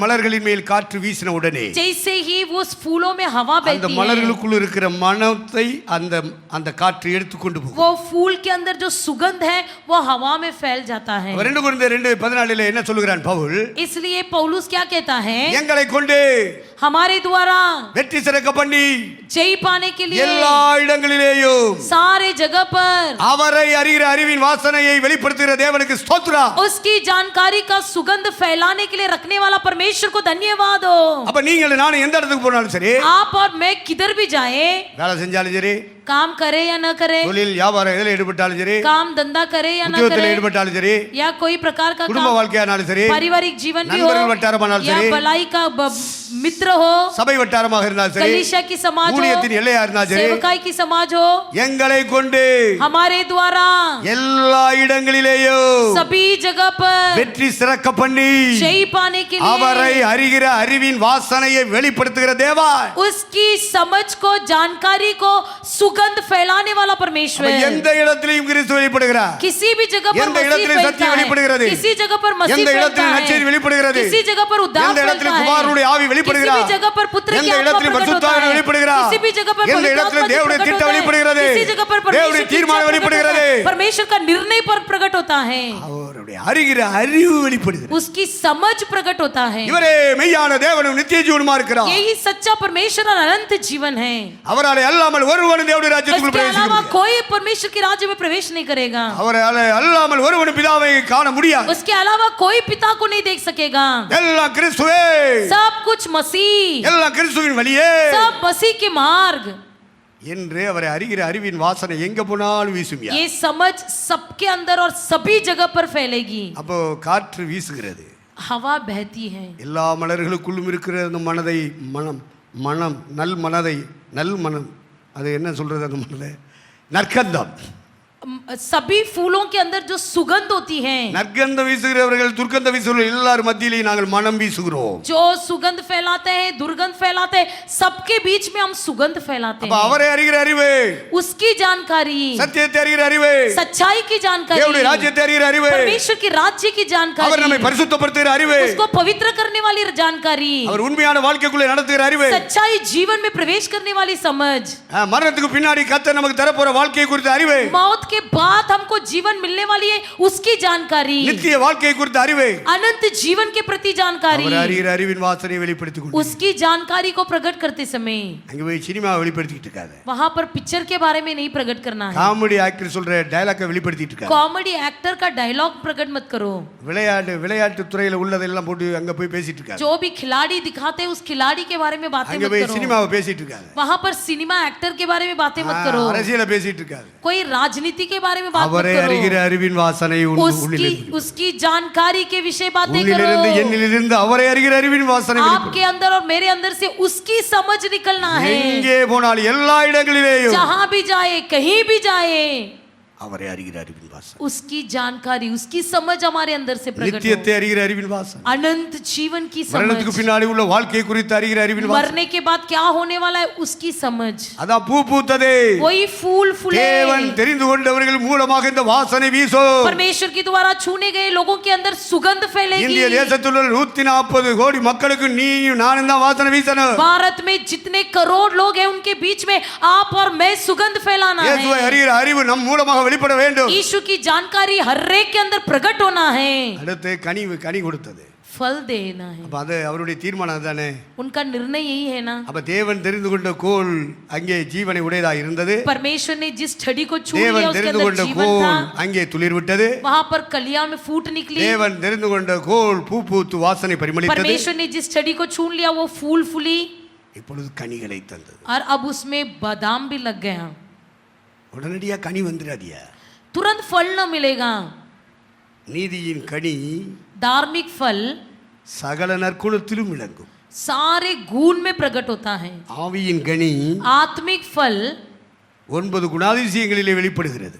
9 प्रकार की गुणों में प्रकट होता है। சகல விதமான நற்கிரியைகளுமாகிய கனிகளை தர வேண்டும். सब प्रकार की भलाई का फल मैं तुमको दूंगा। அப்ப கனி தரும்படியாகவே கர்த்தர் நம்மை அழைத்திருக்கிறார். फल देने के लिए ही परमेश्वर ने हमें बुलाया है। கனி கொடுக்கும்படி நான் உங்களை ஏற்படுத்தினேன். मैंने तुमको फल लाने के लिए बुलाया இந்த है। பூமியிலே நீங்கள் என்னை தெரிந்து கொள்ளவில்லை, நானே உங்களை தேர்ந்தெடுத்தேன். तुमने मुझे नहीं चुना बल्कि मैंने तुमको चुना है। அப்ப யாரை தேவன் தெரிந்து கொண்டாரோ किसे परमेश्वर ने चुन लिया है அவர்களை அழைக்கிறார். उनको ही बुलाता है, அவர்களை நீதிமான்களாக்குகிறார். उनको ही धर्मी बनाता அவர்களை है, பரிசுத்தமாக்குகிறார். उनको पवित्र करता है, அவர்களை மகிமைப்படுத்துகிறார். उनको महिमा करता है। அப்ப ஸ்டெப் பை ஸ்டெப்பாக தேவன் கிரியை செய்து கொண்டே இருக்கிறார். धीरे धीरे परमेश्वर काम करता है। அதுக்காக தான் தேவன் தேர்ந்தெடுக்கிறார். इसलिए परमेश्वर ने हमें चुन लिया है। அப்போ அங்கே மோசேயின் காலத்திலே அந்த கோல்ல இருந்து நாம் ஒரு அறிவை பெற்றுக்கொள்கிறோம். मूसा के दिन में ये जो छड़ी था इसके बारे में हमने देखा। தேவன் தெரிந்து கொண்ட கோலுக்குள்ளே ஜீவனை வைப்பார். परमेश्वर ने जिस छड़ी को छून लिया उसके अंदर जीवन दिया।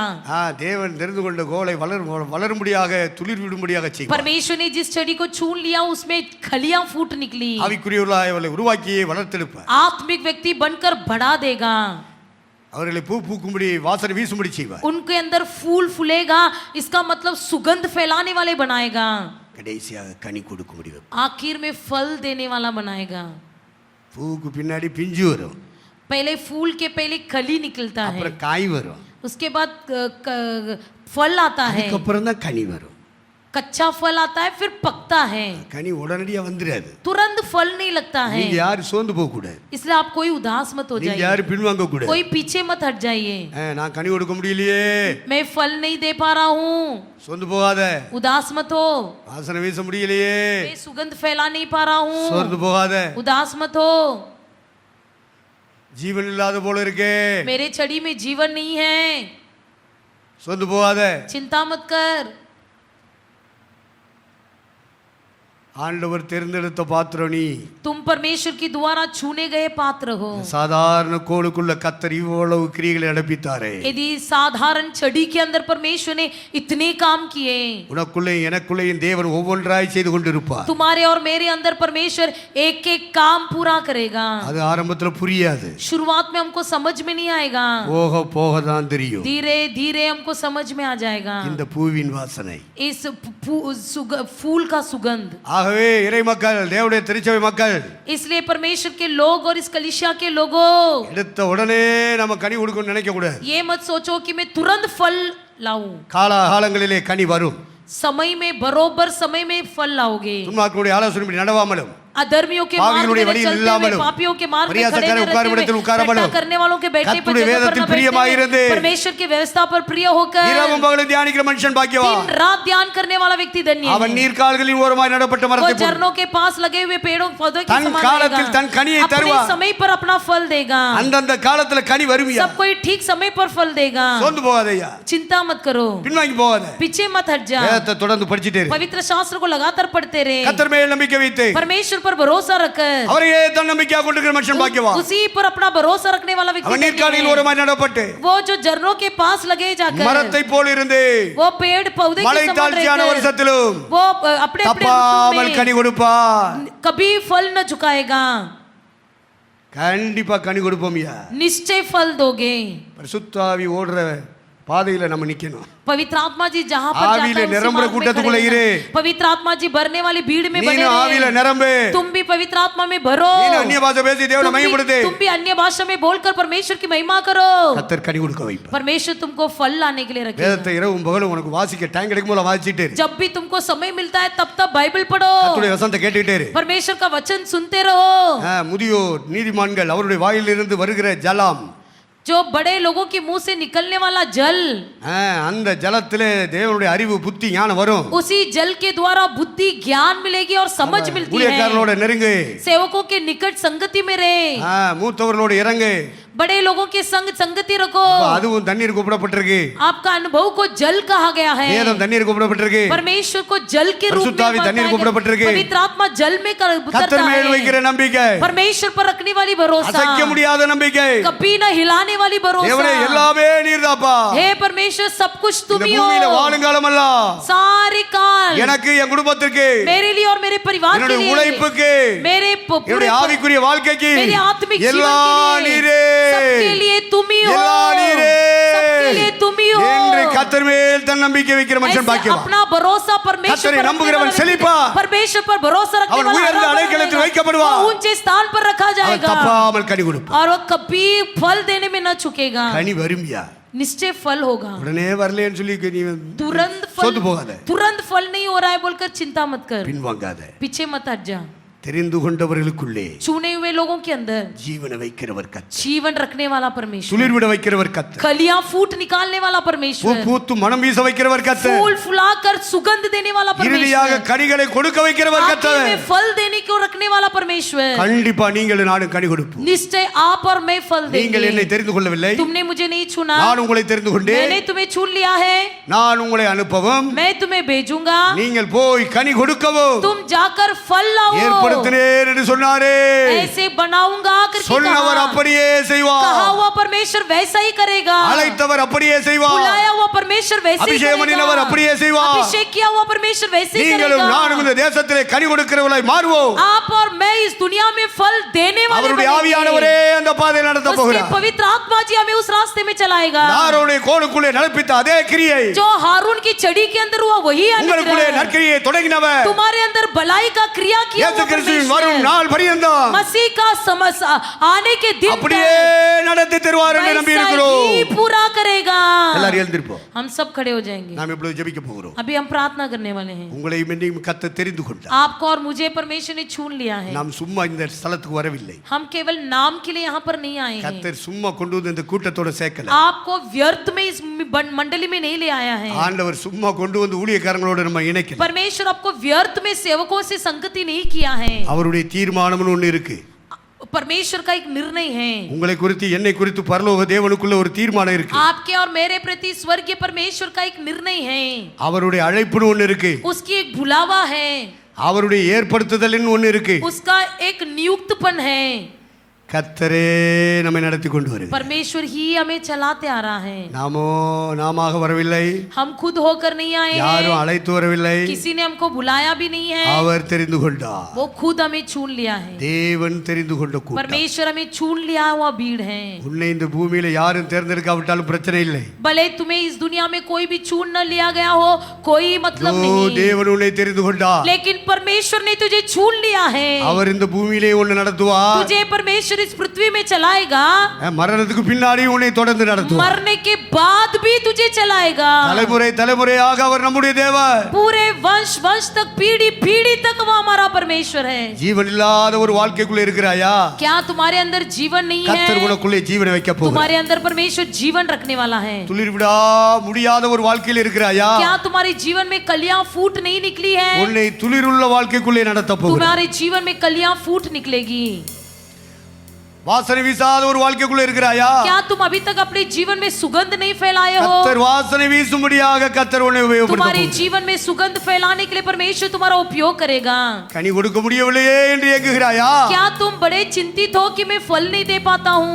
கர்த்தர் கனி கொடுக்கும்படி செய்ய போகிறார். परमेश्वर तुझे फल देने के लिए कार्य करेगा। கண்டிப்பாக கர்த்தருடைய ஆவியானவரை நடப்பிக்க अवश्य पवित्र आत्मा जी तुम्हारे जीवन में उसे पूरा சோர்ந்து करेगा। போகாதிருங்கள், कभी चिंता मत करो, பின்வாங்காதிருங்கள். उदास नहीं होना।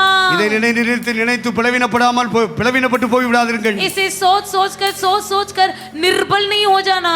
நம்முடைய கிரியைகளினாலே நிலைநிறுத்தப்படாமல் हमारी क्रियाओं के कारण नहीं खड़े அழைக்கிறவராலே நிலைநிறுத்தப்படும்படிக்கு बुलाने वाले के द्वारा बने रहने के கர்த்தர் உன்னை लिए இந்த பூமியிலே தேர்ந்தெடுத்திருக்கிறார். तुझे परमेश्वर ने इस दुनिया में चुन लिया है. சோர்ந்து போகாதே, कभी उदास मत हो, பிளவினப்பட்டு போகாதே, पीछे मत हट जा, பிசாசுக்கு இடம் கொடாதே. शैतान को मौका मत இதோ दे. கர்த்தருடைய ஆவியானவர் உன்னை ஆண்டு கொண்டிருக்கிறார். पवित्र आत्मा जी तुझे घेर ले रहा பரிசுத்த है. ஆவியானவர் உன்னை நிரப்பிக் पवित्र கொண்டிருக்கிறார். आत्मा जी तुझे भर रहा பரிசுத்த है. ஆவியானவரே உன்னை வழிநடத்திக் पवित्र கொண்டிருக்கிறார். आत्मा जी तेरी अगुवाई कर रहा நீ है. கனி கொடுப்பாய், तुम फल दोगे, நீ கனி கொடுப்பாய். तुम फल दोगे. தன் காலத்தில் தன் கனியை கொடுக்கும் மரத்தை போல இருப்பாய். ठीक समय पर फल देने वाले पेड़ के समान மழை रहोगे. தாழ்ச்சியான வருஷத்தில் தப்பாமல் கனி கொடுப்பாய். तुम जहाँ पर पतझड़ के समय भी फल दोगे. நீ மாதந்தோறும் கனி கொடுப்பாய், तुम हर महीने फल வாரந்தோறும் கனி दोगे, கொடுப்பாய், हर महीने फल ஒவ்வொரு दोगे, நாளும் கனி கொடுப்பாய். हर दिन फल दोगे. கனிகளை பிறப்பிக்கிறவர் கர்த்தர். क्योंकि परमेश्वर உன் इसे வாழ்க்கையிலே करेगा. மாற்றங்களை கொண்டு வர போகிறவர் तेरे கர்த்தர். जीवन में परिवर्तन कर देगा. இது தேவனே செய்கிறார். तो परमेश्वर ही इसे करता நம்முடைய है. விருப்பத்தினாலே அல்ல, तेरी इच्छा से नहीं, ஓடுகிறவனாலும் அல்ல, दौड़ने वाले से नहीं, இறங்குகிற தேவனாலே, दया करने वाले परमेश्वर के இரக்கம் செய்கிற द्वारा. கர்த்தராலே दया करने वाले ஓ परमेश्वर மேல के என் மேல द्वारा கர்த்தர் கிருபை வைக்கிறார். तुझ पर और मुझ पर परमेश्वर நான் ने எவன் மேல் रखा है. கிருபையா இருக்க சித்தமா मैं இருக்கிறேனோ, जिस पर दया करना चाहता हूँ, எவன் மேல் இரக்க வைக்க சித்தமா இருக்கிறேனோ, जिस पर मैं अनुग्रह करना चाहता அவன் மேல் இரக்க हूँ, வைப்பேன், उस पर मैं दया அவன் करूंगा, மேல் கிருபை வைப்பேன். उस पर अनुग्रह करूंगा. அவனுடைய செயல்களை வைத்து முடிவு செய்ய மாட்டேன். उसकी क्रियाओं को देखकर मैं समाप्त नहीं என்னுடைய करूंगा. தீர்மானத்தின்படி நடத்துவேன், अपने निर्णय के अनुसार என்னுடைய அழைப்பின்படி चलूंगा. நடத்துவேன். तेरी बुलावा के अनुसार சோர்ந்து चलूंगा. போகாதீர்கள், उदास मत हो, பலவீனப்பட்டு போகாதீர்கள், निर्बल मत हो, பிசாசுக்கு இடம் கொடாதீர்கள். शैतान को मौका मत दो. ஆவியானவரை பிடித்துக் கொள்ளுங்கள், आत्मिक को आत्मा जी को ஆவியானவரை धर பிடித்துக் लो. கொள்ளுங்கள். पवित्र आत्मा जी को धर लो. தேவனுடைய வார்த்தையை பிடித்துக் கொள்ளுங்கள். परमेश्वर के वचन को धर लो. டெடிகேட் பண்ணுவோம். अपने आप को समर्पण कीजिए. நாம் தெரிந்து கொள்ளப்பட்ட பாத்திரம் என்பதை உறுதிப்படுத்திக் கொள்வோம். हम चुने हुए पात्र इसे निर्णय कर लीजिए. நிச்சயமாகவே கர்த்தர் நம்மை அழைத்திருக்கிறார். निश्चय परमेश्वर ने भी बुलाया है. உங்களை என்னை தேர்ந்தெடுத்திருக்கிறார். आपको और मुझे चुन लिया है. இந்த தலத்திலே வைத்து கர்த்தர் வழி நடத்தி इस जगह கொண்டிருக்கிறார். पर रखकर हमें अगुवाई कर रहा है. எல்லாம் தேவனுடைய செயல், सब परमेश्वर की दया है. எல்லாம் ஆவியானவருடைய கிரியை. सब பவிत्र आत्मा जी की क्रिया है. இதோ பரிசுத்த ஆவியானவர் सब நடத்திப்பு. पवित्र आत्मा जी की अगुवाई. இது பரலோக தேவனுடைய திட்டம், स्वर्ग के தீர்மானம். परमेश्वर का निर्णय அது है. நடந்து கொண்டிருக்கிறது. इसे हमारे जीवन அது में நிறைவேறிக் पूरा கொண்டிருக்கிறது. पूरा हो रहा है.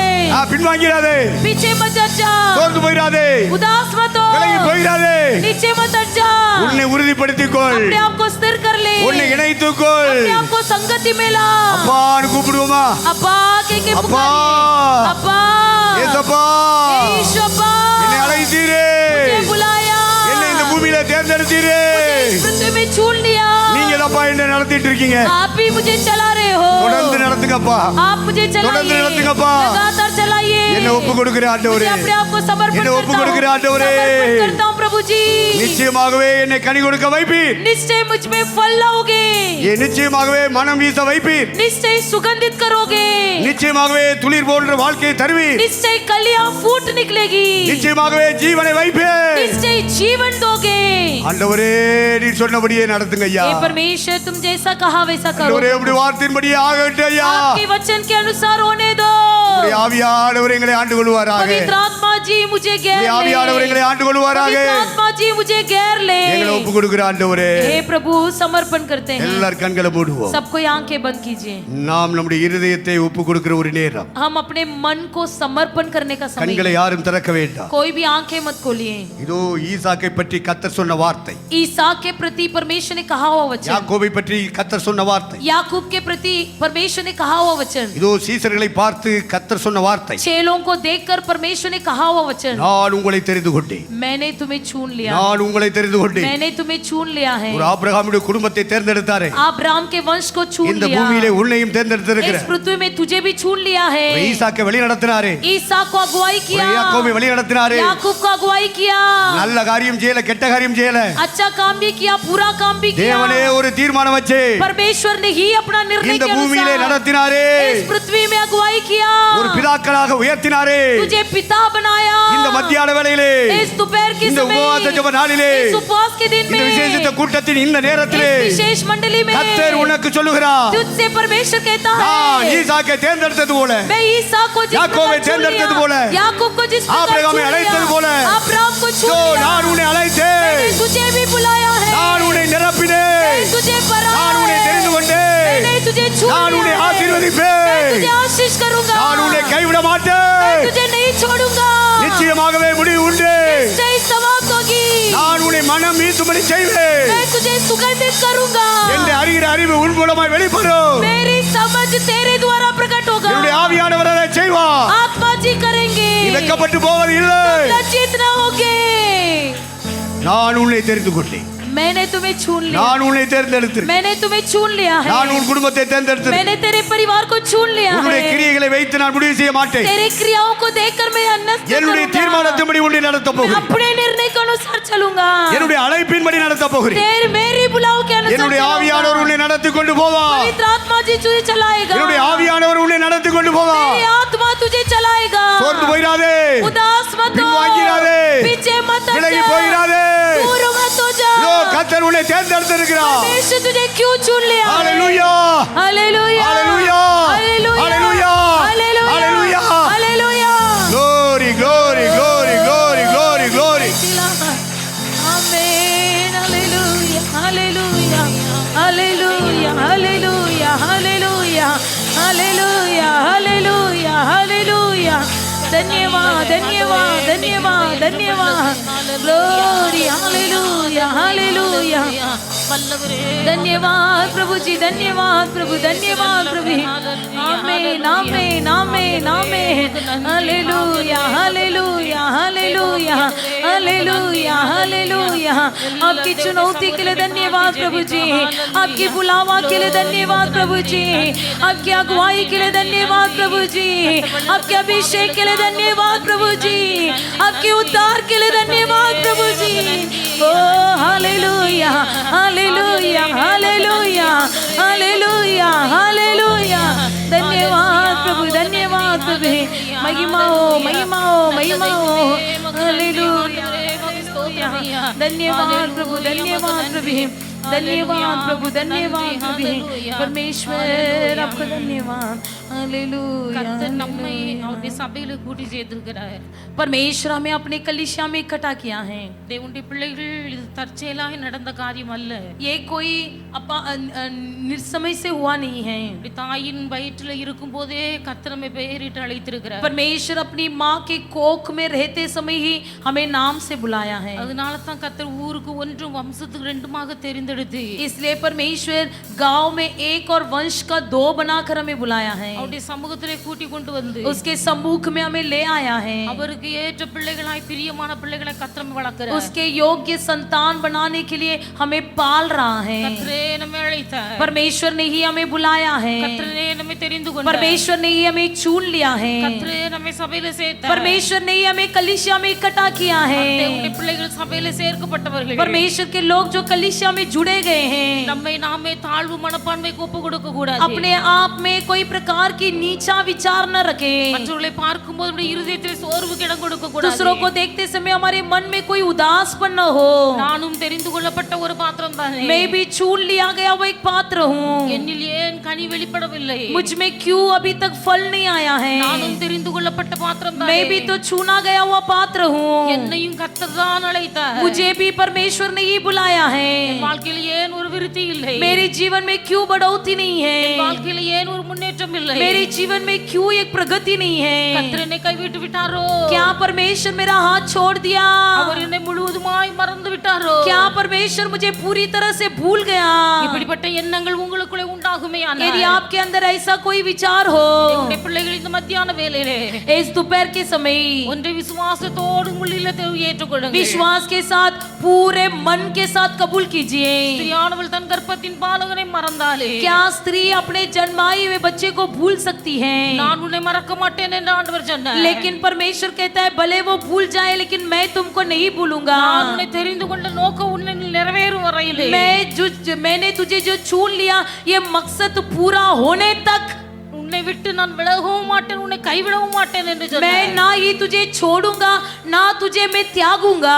அசைக்க முடியாத நம்பிக்கை நமக்குள்ளே வரட்டும். हमारे अंदर एक अच्छा विश्वास और भरोसा होने दो। கர்த்தர் என்னை தெரிந்தெடுத்தார். परमेश्वर ने मुझे चुन लिया है। கர்த்தர் என்னை தெரிந்தெடுத்ததற்கு ஒரு நோக்கம் உண்டு. परमेश्वर ने मुझे चुन लिया, इसका कोई मकसद है। அந்த நோக்கம் நிறைவேறும் வரையிலேயே वो मकसद पूरा होने तक கர்த்தர் என்னை ஒரு நாளும் கைவிட மாட்டார். मुझे परमेश्वर कभी हाथ न छोड़ेगा। ஒரு நாளும் கைவிட மாட்டார். मेरा परमेश्वर मेरा हाथ कभी नहीं छोड़ेगा। விசுவாசத்தோடு அறிக்கை செய்யுங்கள். विश्वास के साथ कबूल कीजिए। தேவனுடைய பிள்ளை கர்த்தர் அழைத்த அழைப்பு நிறைவேறும் வரையில் உன்னை கைவிட மாட்டார். इस दुनिया में परमेश्वर की बुलावा पूरा होने तक तुझे नहीं छोड़ेगा। உன் அழைப்பை தடுக்கும்படியாய், तेरी बुलावा को रोकने के लिए, தெரிந்து கொள்ளுதலை தடுக்கும்படியாய், तेरी चुनौती को रोकने के लिए, தேவ சித்தத்தை உன் வாழ்க்கையை தடை செய்யும்படியாய், परमेश्वर की इच्छा तेरे जीवन में रोकने के लिए பலவிதமான சூழ்நிலைகள் உன் வாழ்க்கையை குறுக்கிடலாம். कई प्रकार की परिस्थिति तेरे जीवन में आए, உன் குடும்பத்தார் உனக்கு தடையாய் காணப்படலாம். तेरे परिवार तुम्हारे जीवन का रुकावट बने, தேவனுடைய சித்தத்தை பரிபூர்ணமாக நிறைவேற்ற முடியாதபடி परमेश्वर की इच्छा पूरा करने से தேவனுடைய பிள்ளை உன் சரீரம் உனக்கு எதிர்த்து நிற்கலாம். तुम्हारा शरीर तुम्हें रोकता हो, மாம்ச பலவீனம் உனக்கு எதிர்த்து நிற்கலாம். तुम्हारा शारीरिक बल तुम्हारा विरोध हो, எல்லாவற்றுக்கும் மத்தியிலேயே सबके बीच में விசுவாசத்தோடு சொல்லுங்க, विश्वास के साथ बोलिए, கர்த்தர் என்னை கொண்டு நிறைவேற்ற வேண்டிய காரியத்தை நிறைவேற்றி முடிக்கும் வரையிலேயே परमेश्वर मेरे द्वारा जो काम करेगा वो पूरा करने கர்த்தர் तक என்னை ஒரு நாளும் கைவிட மாட்டார். मेरा परमेश्वर मुझे कभी नहीं छोड़ेगा। கர்த்தர் ஒரு நாள் என்னை விட்டு விலக மாட்டார். मेरा परमेश्वर मुझे कभी नहीं त्यागेगा। நீண்ட நாட்களாய் காத்திருக்கலாம். भले कई दिनों तक इंतजार करते रहे, கர்த்தருடைய கிரியைகளுக்காய் நீண்ட நாட்களாய் காத்திருக்கலாம். परमेश्वर की क्रिया के लिए कई दिनों से इंतजार करें, நீண்ட நாட்கள் காத்திருப்பது நிமித்தமாக कई दिनों से इंतजार करने के कारण தேவனுடைய பிள்ளை ஒருவேளை உன் இருதயத்திலே அங்கலாய்ப்பு உண்டாயிருக்கலாம். भले तुम्हारे मन में विलाप आया हो, உன் இருதயத்தில் ஒரு இழைப்பு உண்டாயிருக்கலாம். भले तुम थक गए हो, உன் இருதயத்தில் ஒரு சோர்வு உண்டாயிருக்கலாம். भले तुम्हारे मन उदास हुआ हो, சத்ருவான உன்னை பின்னிட்டு திரும்ப வைக்கும்படியாய் शैतान तुझे पीछे खींचने के लिए உன் வாழ்க்கையில பலவித காரியங்களை செய்யலாம். तुम्हारे जीवन में कई बातें करे। ஆண்டவரை பார்த்து சொல்லுங்க, परमेश्वर को देखकर बोलिए, ஆண்டவரே என்னை கொண்டு செய்து நிறைவேற்றிக்க முடிய வேண்டிய காரியம் நிறைவேறும் வரையிலேயே हे प्रभु मेरे जीवन में आपकी इच्छा पूरा होने तक சத்ரு எந்த விதத்துல கிரியை செய்தாலே, शत्रु किसी भी तरह से क्रिया करे, மனுஷர்கள் எந்த விதத்துல கிரியை செய்தாலே, मनुष्य किसी भी तरह से क्रिया करे, சத்ருடைய கிரியைகளை அறிந்து கொள்ள எனக்கு ஞானம் தாரே. शत्रु की क्रियाओं को समझने की शक्ति मुझे दे प्रभु। மனுஷருடைய கிரியைகளை அறிந்து கொள்ள ஞானம் தாரே. मनुष्य की क्रिया को समझने की शक्ति मुझे दे। நான் ஞானம் இல்லாம இருந்தாய், मुझ में यदि ज्ञान न हो, என்னில் ஞானம் இல்லாவிட்டாய், यदि मुझ में ज्ञान न சத்ரு हो, எதிர்த்து நிற்க எனக்கு பலன் கிடைக்காது. मुझे शैतान का विरोध करने का शक्ति न होगी। மனுஷருடைய சூழ்ச்சிகளை புரிந்து கொள்ள என்னால முடியாது. मनुष्य की चतुराई को मैं समझ नहीं पाऊंगा। என்னுடைய கரத்தில் அர்ப்பணிக்கிறேன். मैं अपने आप को समर्पण करता என்னுடைய हूँ, கரத்தில் அர்ப்பணிக்கிறேன். मैं आपके हाथों में समर्पण करता हूँ। தேவனுடைய பிள்ளைகள் நம் வாழ்க்கையிலே हमारे जीवन में இயேசு கிறிஸ்து சொன்னார், यीशु मसीह ने कहा, புத்தகத்தில் என்னை குறித்து என்ன எழுதி இருக்கிறதோ मेरे बारे में पुस्तक में जो लिखा गया है அந்த பாதையிலே நான் நடந்து கொண்டிருக்கிறேன். उसी रास्ते में मैं चल रहा हूँ। உங்களை கொண்டு கர்த்தர் என்ன செய்ய வேண்டும் என்று நினைத்திருக்கிறாரோ आपके द्वारा परमेश्वर जो भी करना चाहता है அதை தேவன் உங்களை கொண்டு எழுதி வைத்திருக்கிறார். परमेश्वर उसे लिख के रखा है। ஆண்டவர் எழுதி வைத்த பாதையிலே நீங்கள் நான் நடந்து கொண்டிருக்கிறேன். जिन बातों को लिख कर रखा है उसी में हम चल रहे हैं। ஆனால் வாழ்க்கையின் முன்னேற்றத்தை தடுக்கும்படியாக கிரியை செய்கிற எல்லா எதிர்வல்லமைகள், जीवन की प्रगति को रोकने वाले सारे विरोध शक्तियां இந்த நாள்ல தேவனுடைய பிள்ளைகளை விட்டு விலகி போகட்டும். आज के दिन परमेश्वर के लोगों से दूर हो जाए, சத்ரு வெட்கப்பட்டு போவானாக. शत्रु लज्जित हो जाए, பின்தொடர்ந்து வருகிற எல்லா பார்வோனின் சேனைகள் இயேசுவின் நாமத்தினாலே மடங்கடிக்கப்படுவானாக. पीछा करने वाले फिरौन की सेनाएं यीशु मसीह के नाम से नष्ट हो जाए। சத்ருவை எதிர்த்து நிற்க கர்த்தர் நல்ல திராணியும் பலனும் தருவாராக. शत्रु का सामना करने के लिए परमेश्वर बल दे। தேவனுடைய பிள்ளை கர்த்தர் உன் வாழ்க்கையை துளிர்க்க பண்ணுவார். तुम्हारे जीवन को परमेश्वर बना देगा। கர்த்தர் உன் வாழ்க்கையை துளிர்க்க பண்ணுவார். परमेश्वर तुम्हारे जीवन में कलियां फूट உன் निकालेगा। வாழ்க்கையிலே மனம் வீசு.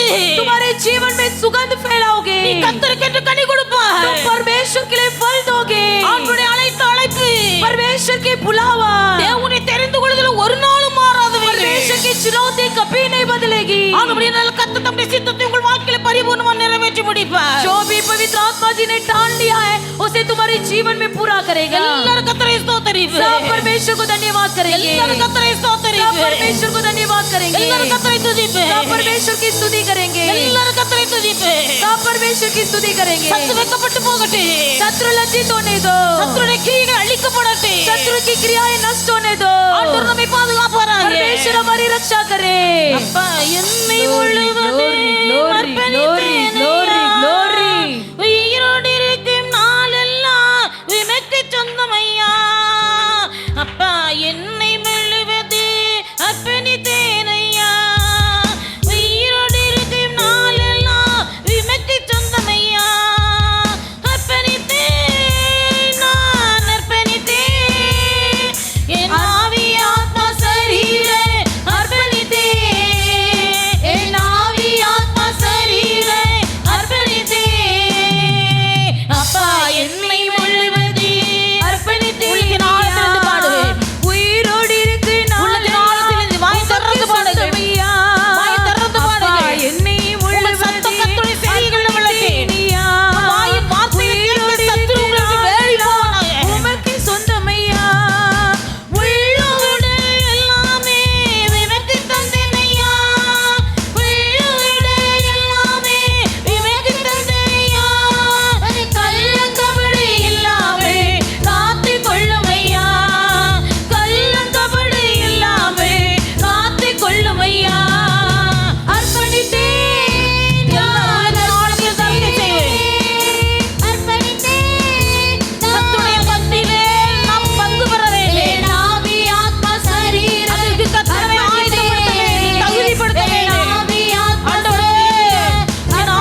हालेलुया हालेलुया हालेलुया हालेलुया हालेलुया हालेलुया ग्लोरी धन्यवाद धन्यवाद ನಮ್ಮೆಲ್ಲರ ಕರ್ತನಿಗೆ ಸ್ತೋತ್ರ ಇದೆ. परमेश्वर को धन्यवाद स्तोत्र, करेंगे स्तोत्र, धन्यवाद स्तोत्र, धन्यवाद स्तोत्र. धन्यवाद இந்த நல்ல நாளிலே தேவனுடைய சமூகத்திலே கர்த்தர் நம்மை கூட்டி சேர்க்கிறார். इसे शुभ दिन में परमेश्वर हमें इकट्ठा किया है। எத்தனையோ ஜனங்கள் தங்கள் மனசும் மாம்சமும் விரும்பினபடி ஜீவித்துக் கொண்டிருக்க நாட்களில் कितने लोग अपनी मनमानी के अनुसार जीने वाले इन दिनों में ஊருக்கு ஒன்று வம்சத்துக்கு ரெண்டுமாய் நம்மை தேர்ந்தெடுத்து गांव में एक और वंश में दो बनाकर हमें बुलाया है। சீயோனுக்கு நேராய் கர்த்தர் நம்மை வழி நடத்தும்படியாய் सियोन की ओर हमारी अगुवाई करने के लिए அப்படியே பரிசுத்த ஸ்தானத்திலே ஆலயத்திலே கர்த்தர் நம்மை கூட்டி சேர்த்தார். पवित्र स्थान में पवित्र कलीसिया में परमेश्वर ने हमें इकट्ठा किया है। கர்த்தர் நம்மை அழைத்தார். परमेश्वर ने हमें बुलाया है। கர்த்தர் நம்மை ரட்சித்தார். परमेश्वर हमें उद्धार किया है। கர்த்தர் நம்மை தெரிந்து கொண்டார். परमेश्वर हमें चुन लिया है। சபையில வைத்து கர்த்தர் நம்மை பரிசுத்தமாக்கி कलीसिया में रखकर हमें पवित्र किया है। கர்த்தருடைய ராபோஜன பந்தியிலே ஆயத்தமாகி இருக்க ராபோஜன பந்தியிலே பங்கெடுப்பதற்காக प्रभु भोजन की आराधना में प्रभु भोजन में भाग लेने के लिए தேவனுடைய பிள்ளைகளை கர்த்தர் ஆயத்தப்படுத்தி தகுதிப்படுத்தி கொண்டிருக்கிறார். परमेश्वर हर एक को तैयार कर रहा है, हर एक को योग्य कर रहा है। உள்ளத்தின் ஆழத்திலே காணப்படுகிற சோர்வுகளை கர்த்தர் மாற்றுவாராக. आपके दिल की गहराई में जो भी उदासीपन है सब परमेश्वर दूर कर दे। தாழ்வு மனப்பான்மையை கர்த்தர் மாற்றுவாராக. आपके अंदर जो नीचा विचार है उसे परमेश्वर दूर कर दे। ஏன் என் வாழ்க்கையில் இந்த தாமதம் என்று சொல்லி வேதனைப்படுகிற வேதனைகளை கர்த்தர் மாற்றுவாராக. मेरे जीवन में क्यों इतना देरी हो रहा है ये विचार आपसे दूर हो जाए। ஏற்ற காலம் வரும்போது ठीक समय पर உங்கள் வாழ்க்கையிலே கனி உண்டாகும்படியே கர்த்தர் आपके जीवन में फल देने के लिए परमेश्वर आपका उपयोग करेगा। இந்த நாட்களில் நாம் பிரயாசப்படுகிறோம். आज के दिन हम प्रयास तो कर रहे हैं, முயற்சிகளை எடுக்கிறோம், प्रयत्न कर रहे हैं, கஷ்டப்படுகிறோம், तकलीफ उठा रहे हैं, ஆனாலும் நம்மை கொண்டு எந்த வாசனையும் இல்லை. लेकिन हमारे द्वारा कोई सुगंध नहीं। ஏற்ற காலம் வரும்போது लेकिन जब ठीक समय आएगा கர்த்தர் உங்கள் வாழ்க்கையை துளிர பண்ணுவார். परमेश्वर आपके जीवन में कलियां फूट निकालेगा। கர்த்தர் உங்கள் வாழ்க்கையிலே பூக்களை பூக்க வைப்பார். आपके जीवन में फूल फूलेगा।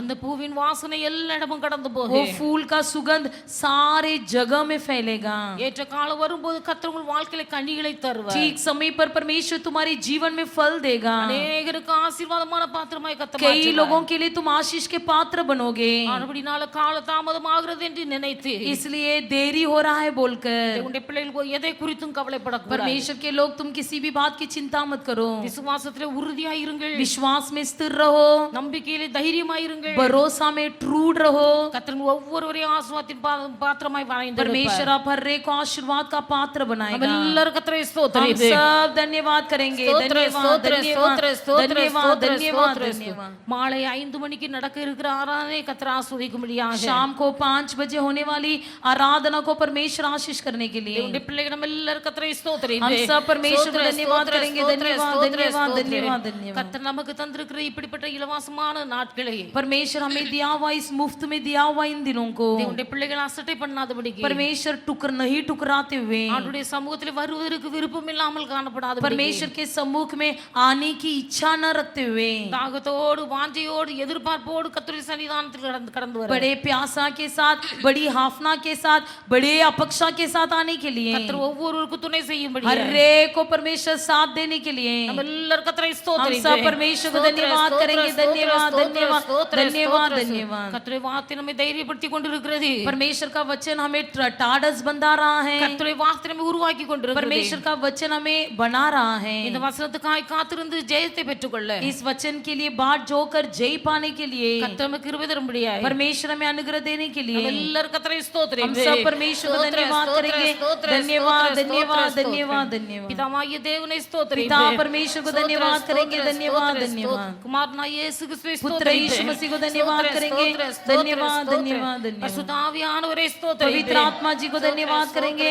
धन्यवाद धन्यवाद धन्यवाद। நல்ல ஆண்டவரை துதிக்கிறோம். अच्छा परमेश्वर हम आपको धन्यवाद करते हैं। கர்த்தர் தந்த மத்தியான வேளைக்காய் உமக்கு நன்றி परमेश्वर आपने दिया हुआ दोपहर के समय के लिए धन्यवाद। உம்முடைய சமூகத்திலே கர்த்தர் கூட்டி சேர்த்த தேவ பிள்ளைகளுக்காக உமக்கு நன்றி प्रभु செலுத்துகிறோம். जी आपके सम्मुख में इकट्ठे किए हुए हर एक लोगों के लिए धन्यवाद। உம்முடைய प्रभु जी சமூகத்தில் வந்திருக்க தேவனுடைய பிள்ளைகள் ஒவ்வொருவரும் உம்மால் தெரிந்து கொள்ளப்பட்ட பிள்ளைகள். आपके सम्मुख में आए हुए हर एक आपके द्वारा छूने गए लोग हैं। தெரிந்து கொள்ளப்பட்ட தேவனுடைய பிள்ளைகளுடைய வாழ்க்கையில छूने गए लोगों के जीवन में கனியற்ற வாழ்க்கை வாழ்ந்து கொண்டிருக்கிறோம் என்கிற ஒரு வெறுப்பு காணப்படலாம். हर एक के मन में ये विचार हो कि प्रभु जी मैं तो निष्फल हूँ, ஏற்ற வேலை வரும்போது लेकिन ठीक समय पर கர்த்தர் எங்களை துளிர்க்க பண்ணுகிறவராய் இருக்கிறீர். प्रभु जी आप हमारे अंदर से कलियां फूट निकाले प्रभु, எங்கள் வாழ்க்கையில பூ பூக்கிற அனுபவத்தை हमारे வைத்திருக்கிறீர். जीवन में फूल फूले प्रभु जी, கனி கொடுத்து மற்றவர்களுக்கு ஆசீர்வாதமான பாத்திரமாய் வணைந்தெடுக்கிறீர். फल देकर हम दूसरों के लिए लाभदायक और उपयोगी बने प्रभु। இந்த வார்த்தைகளினால்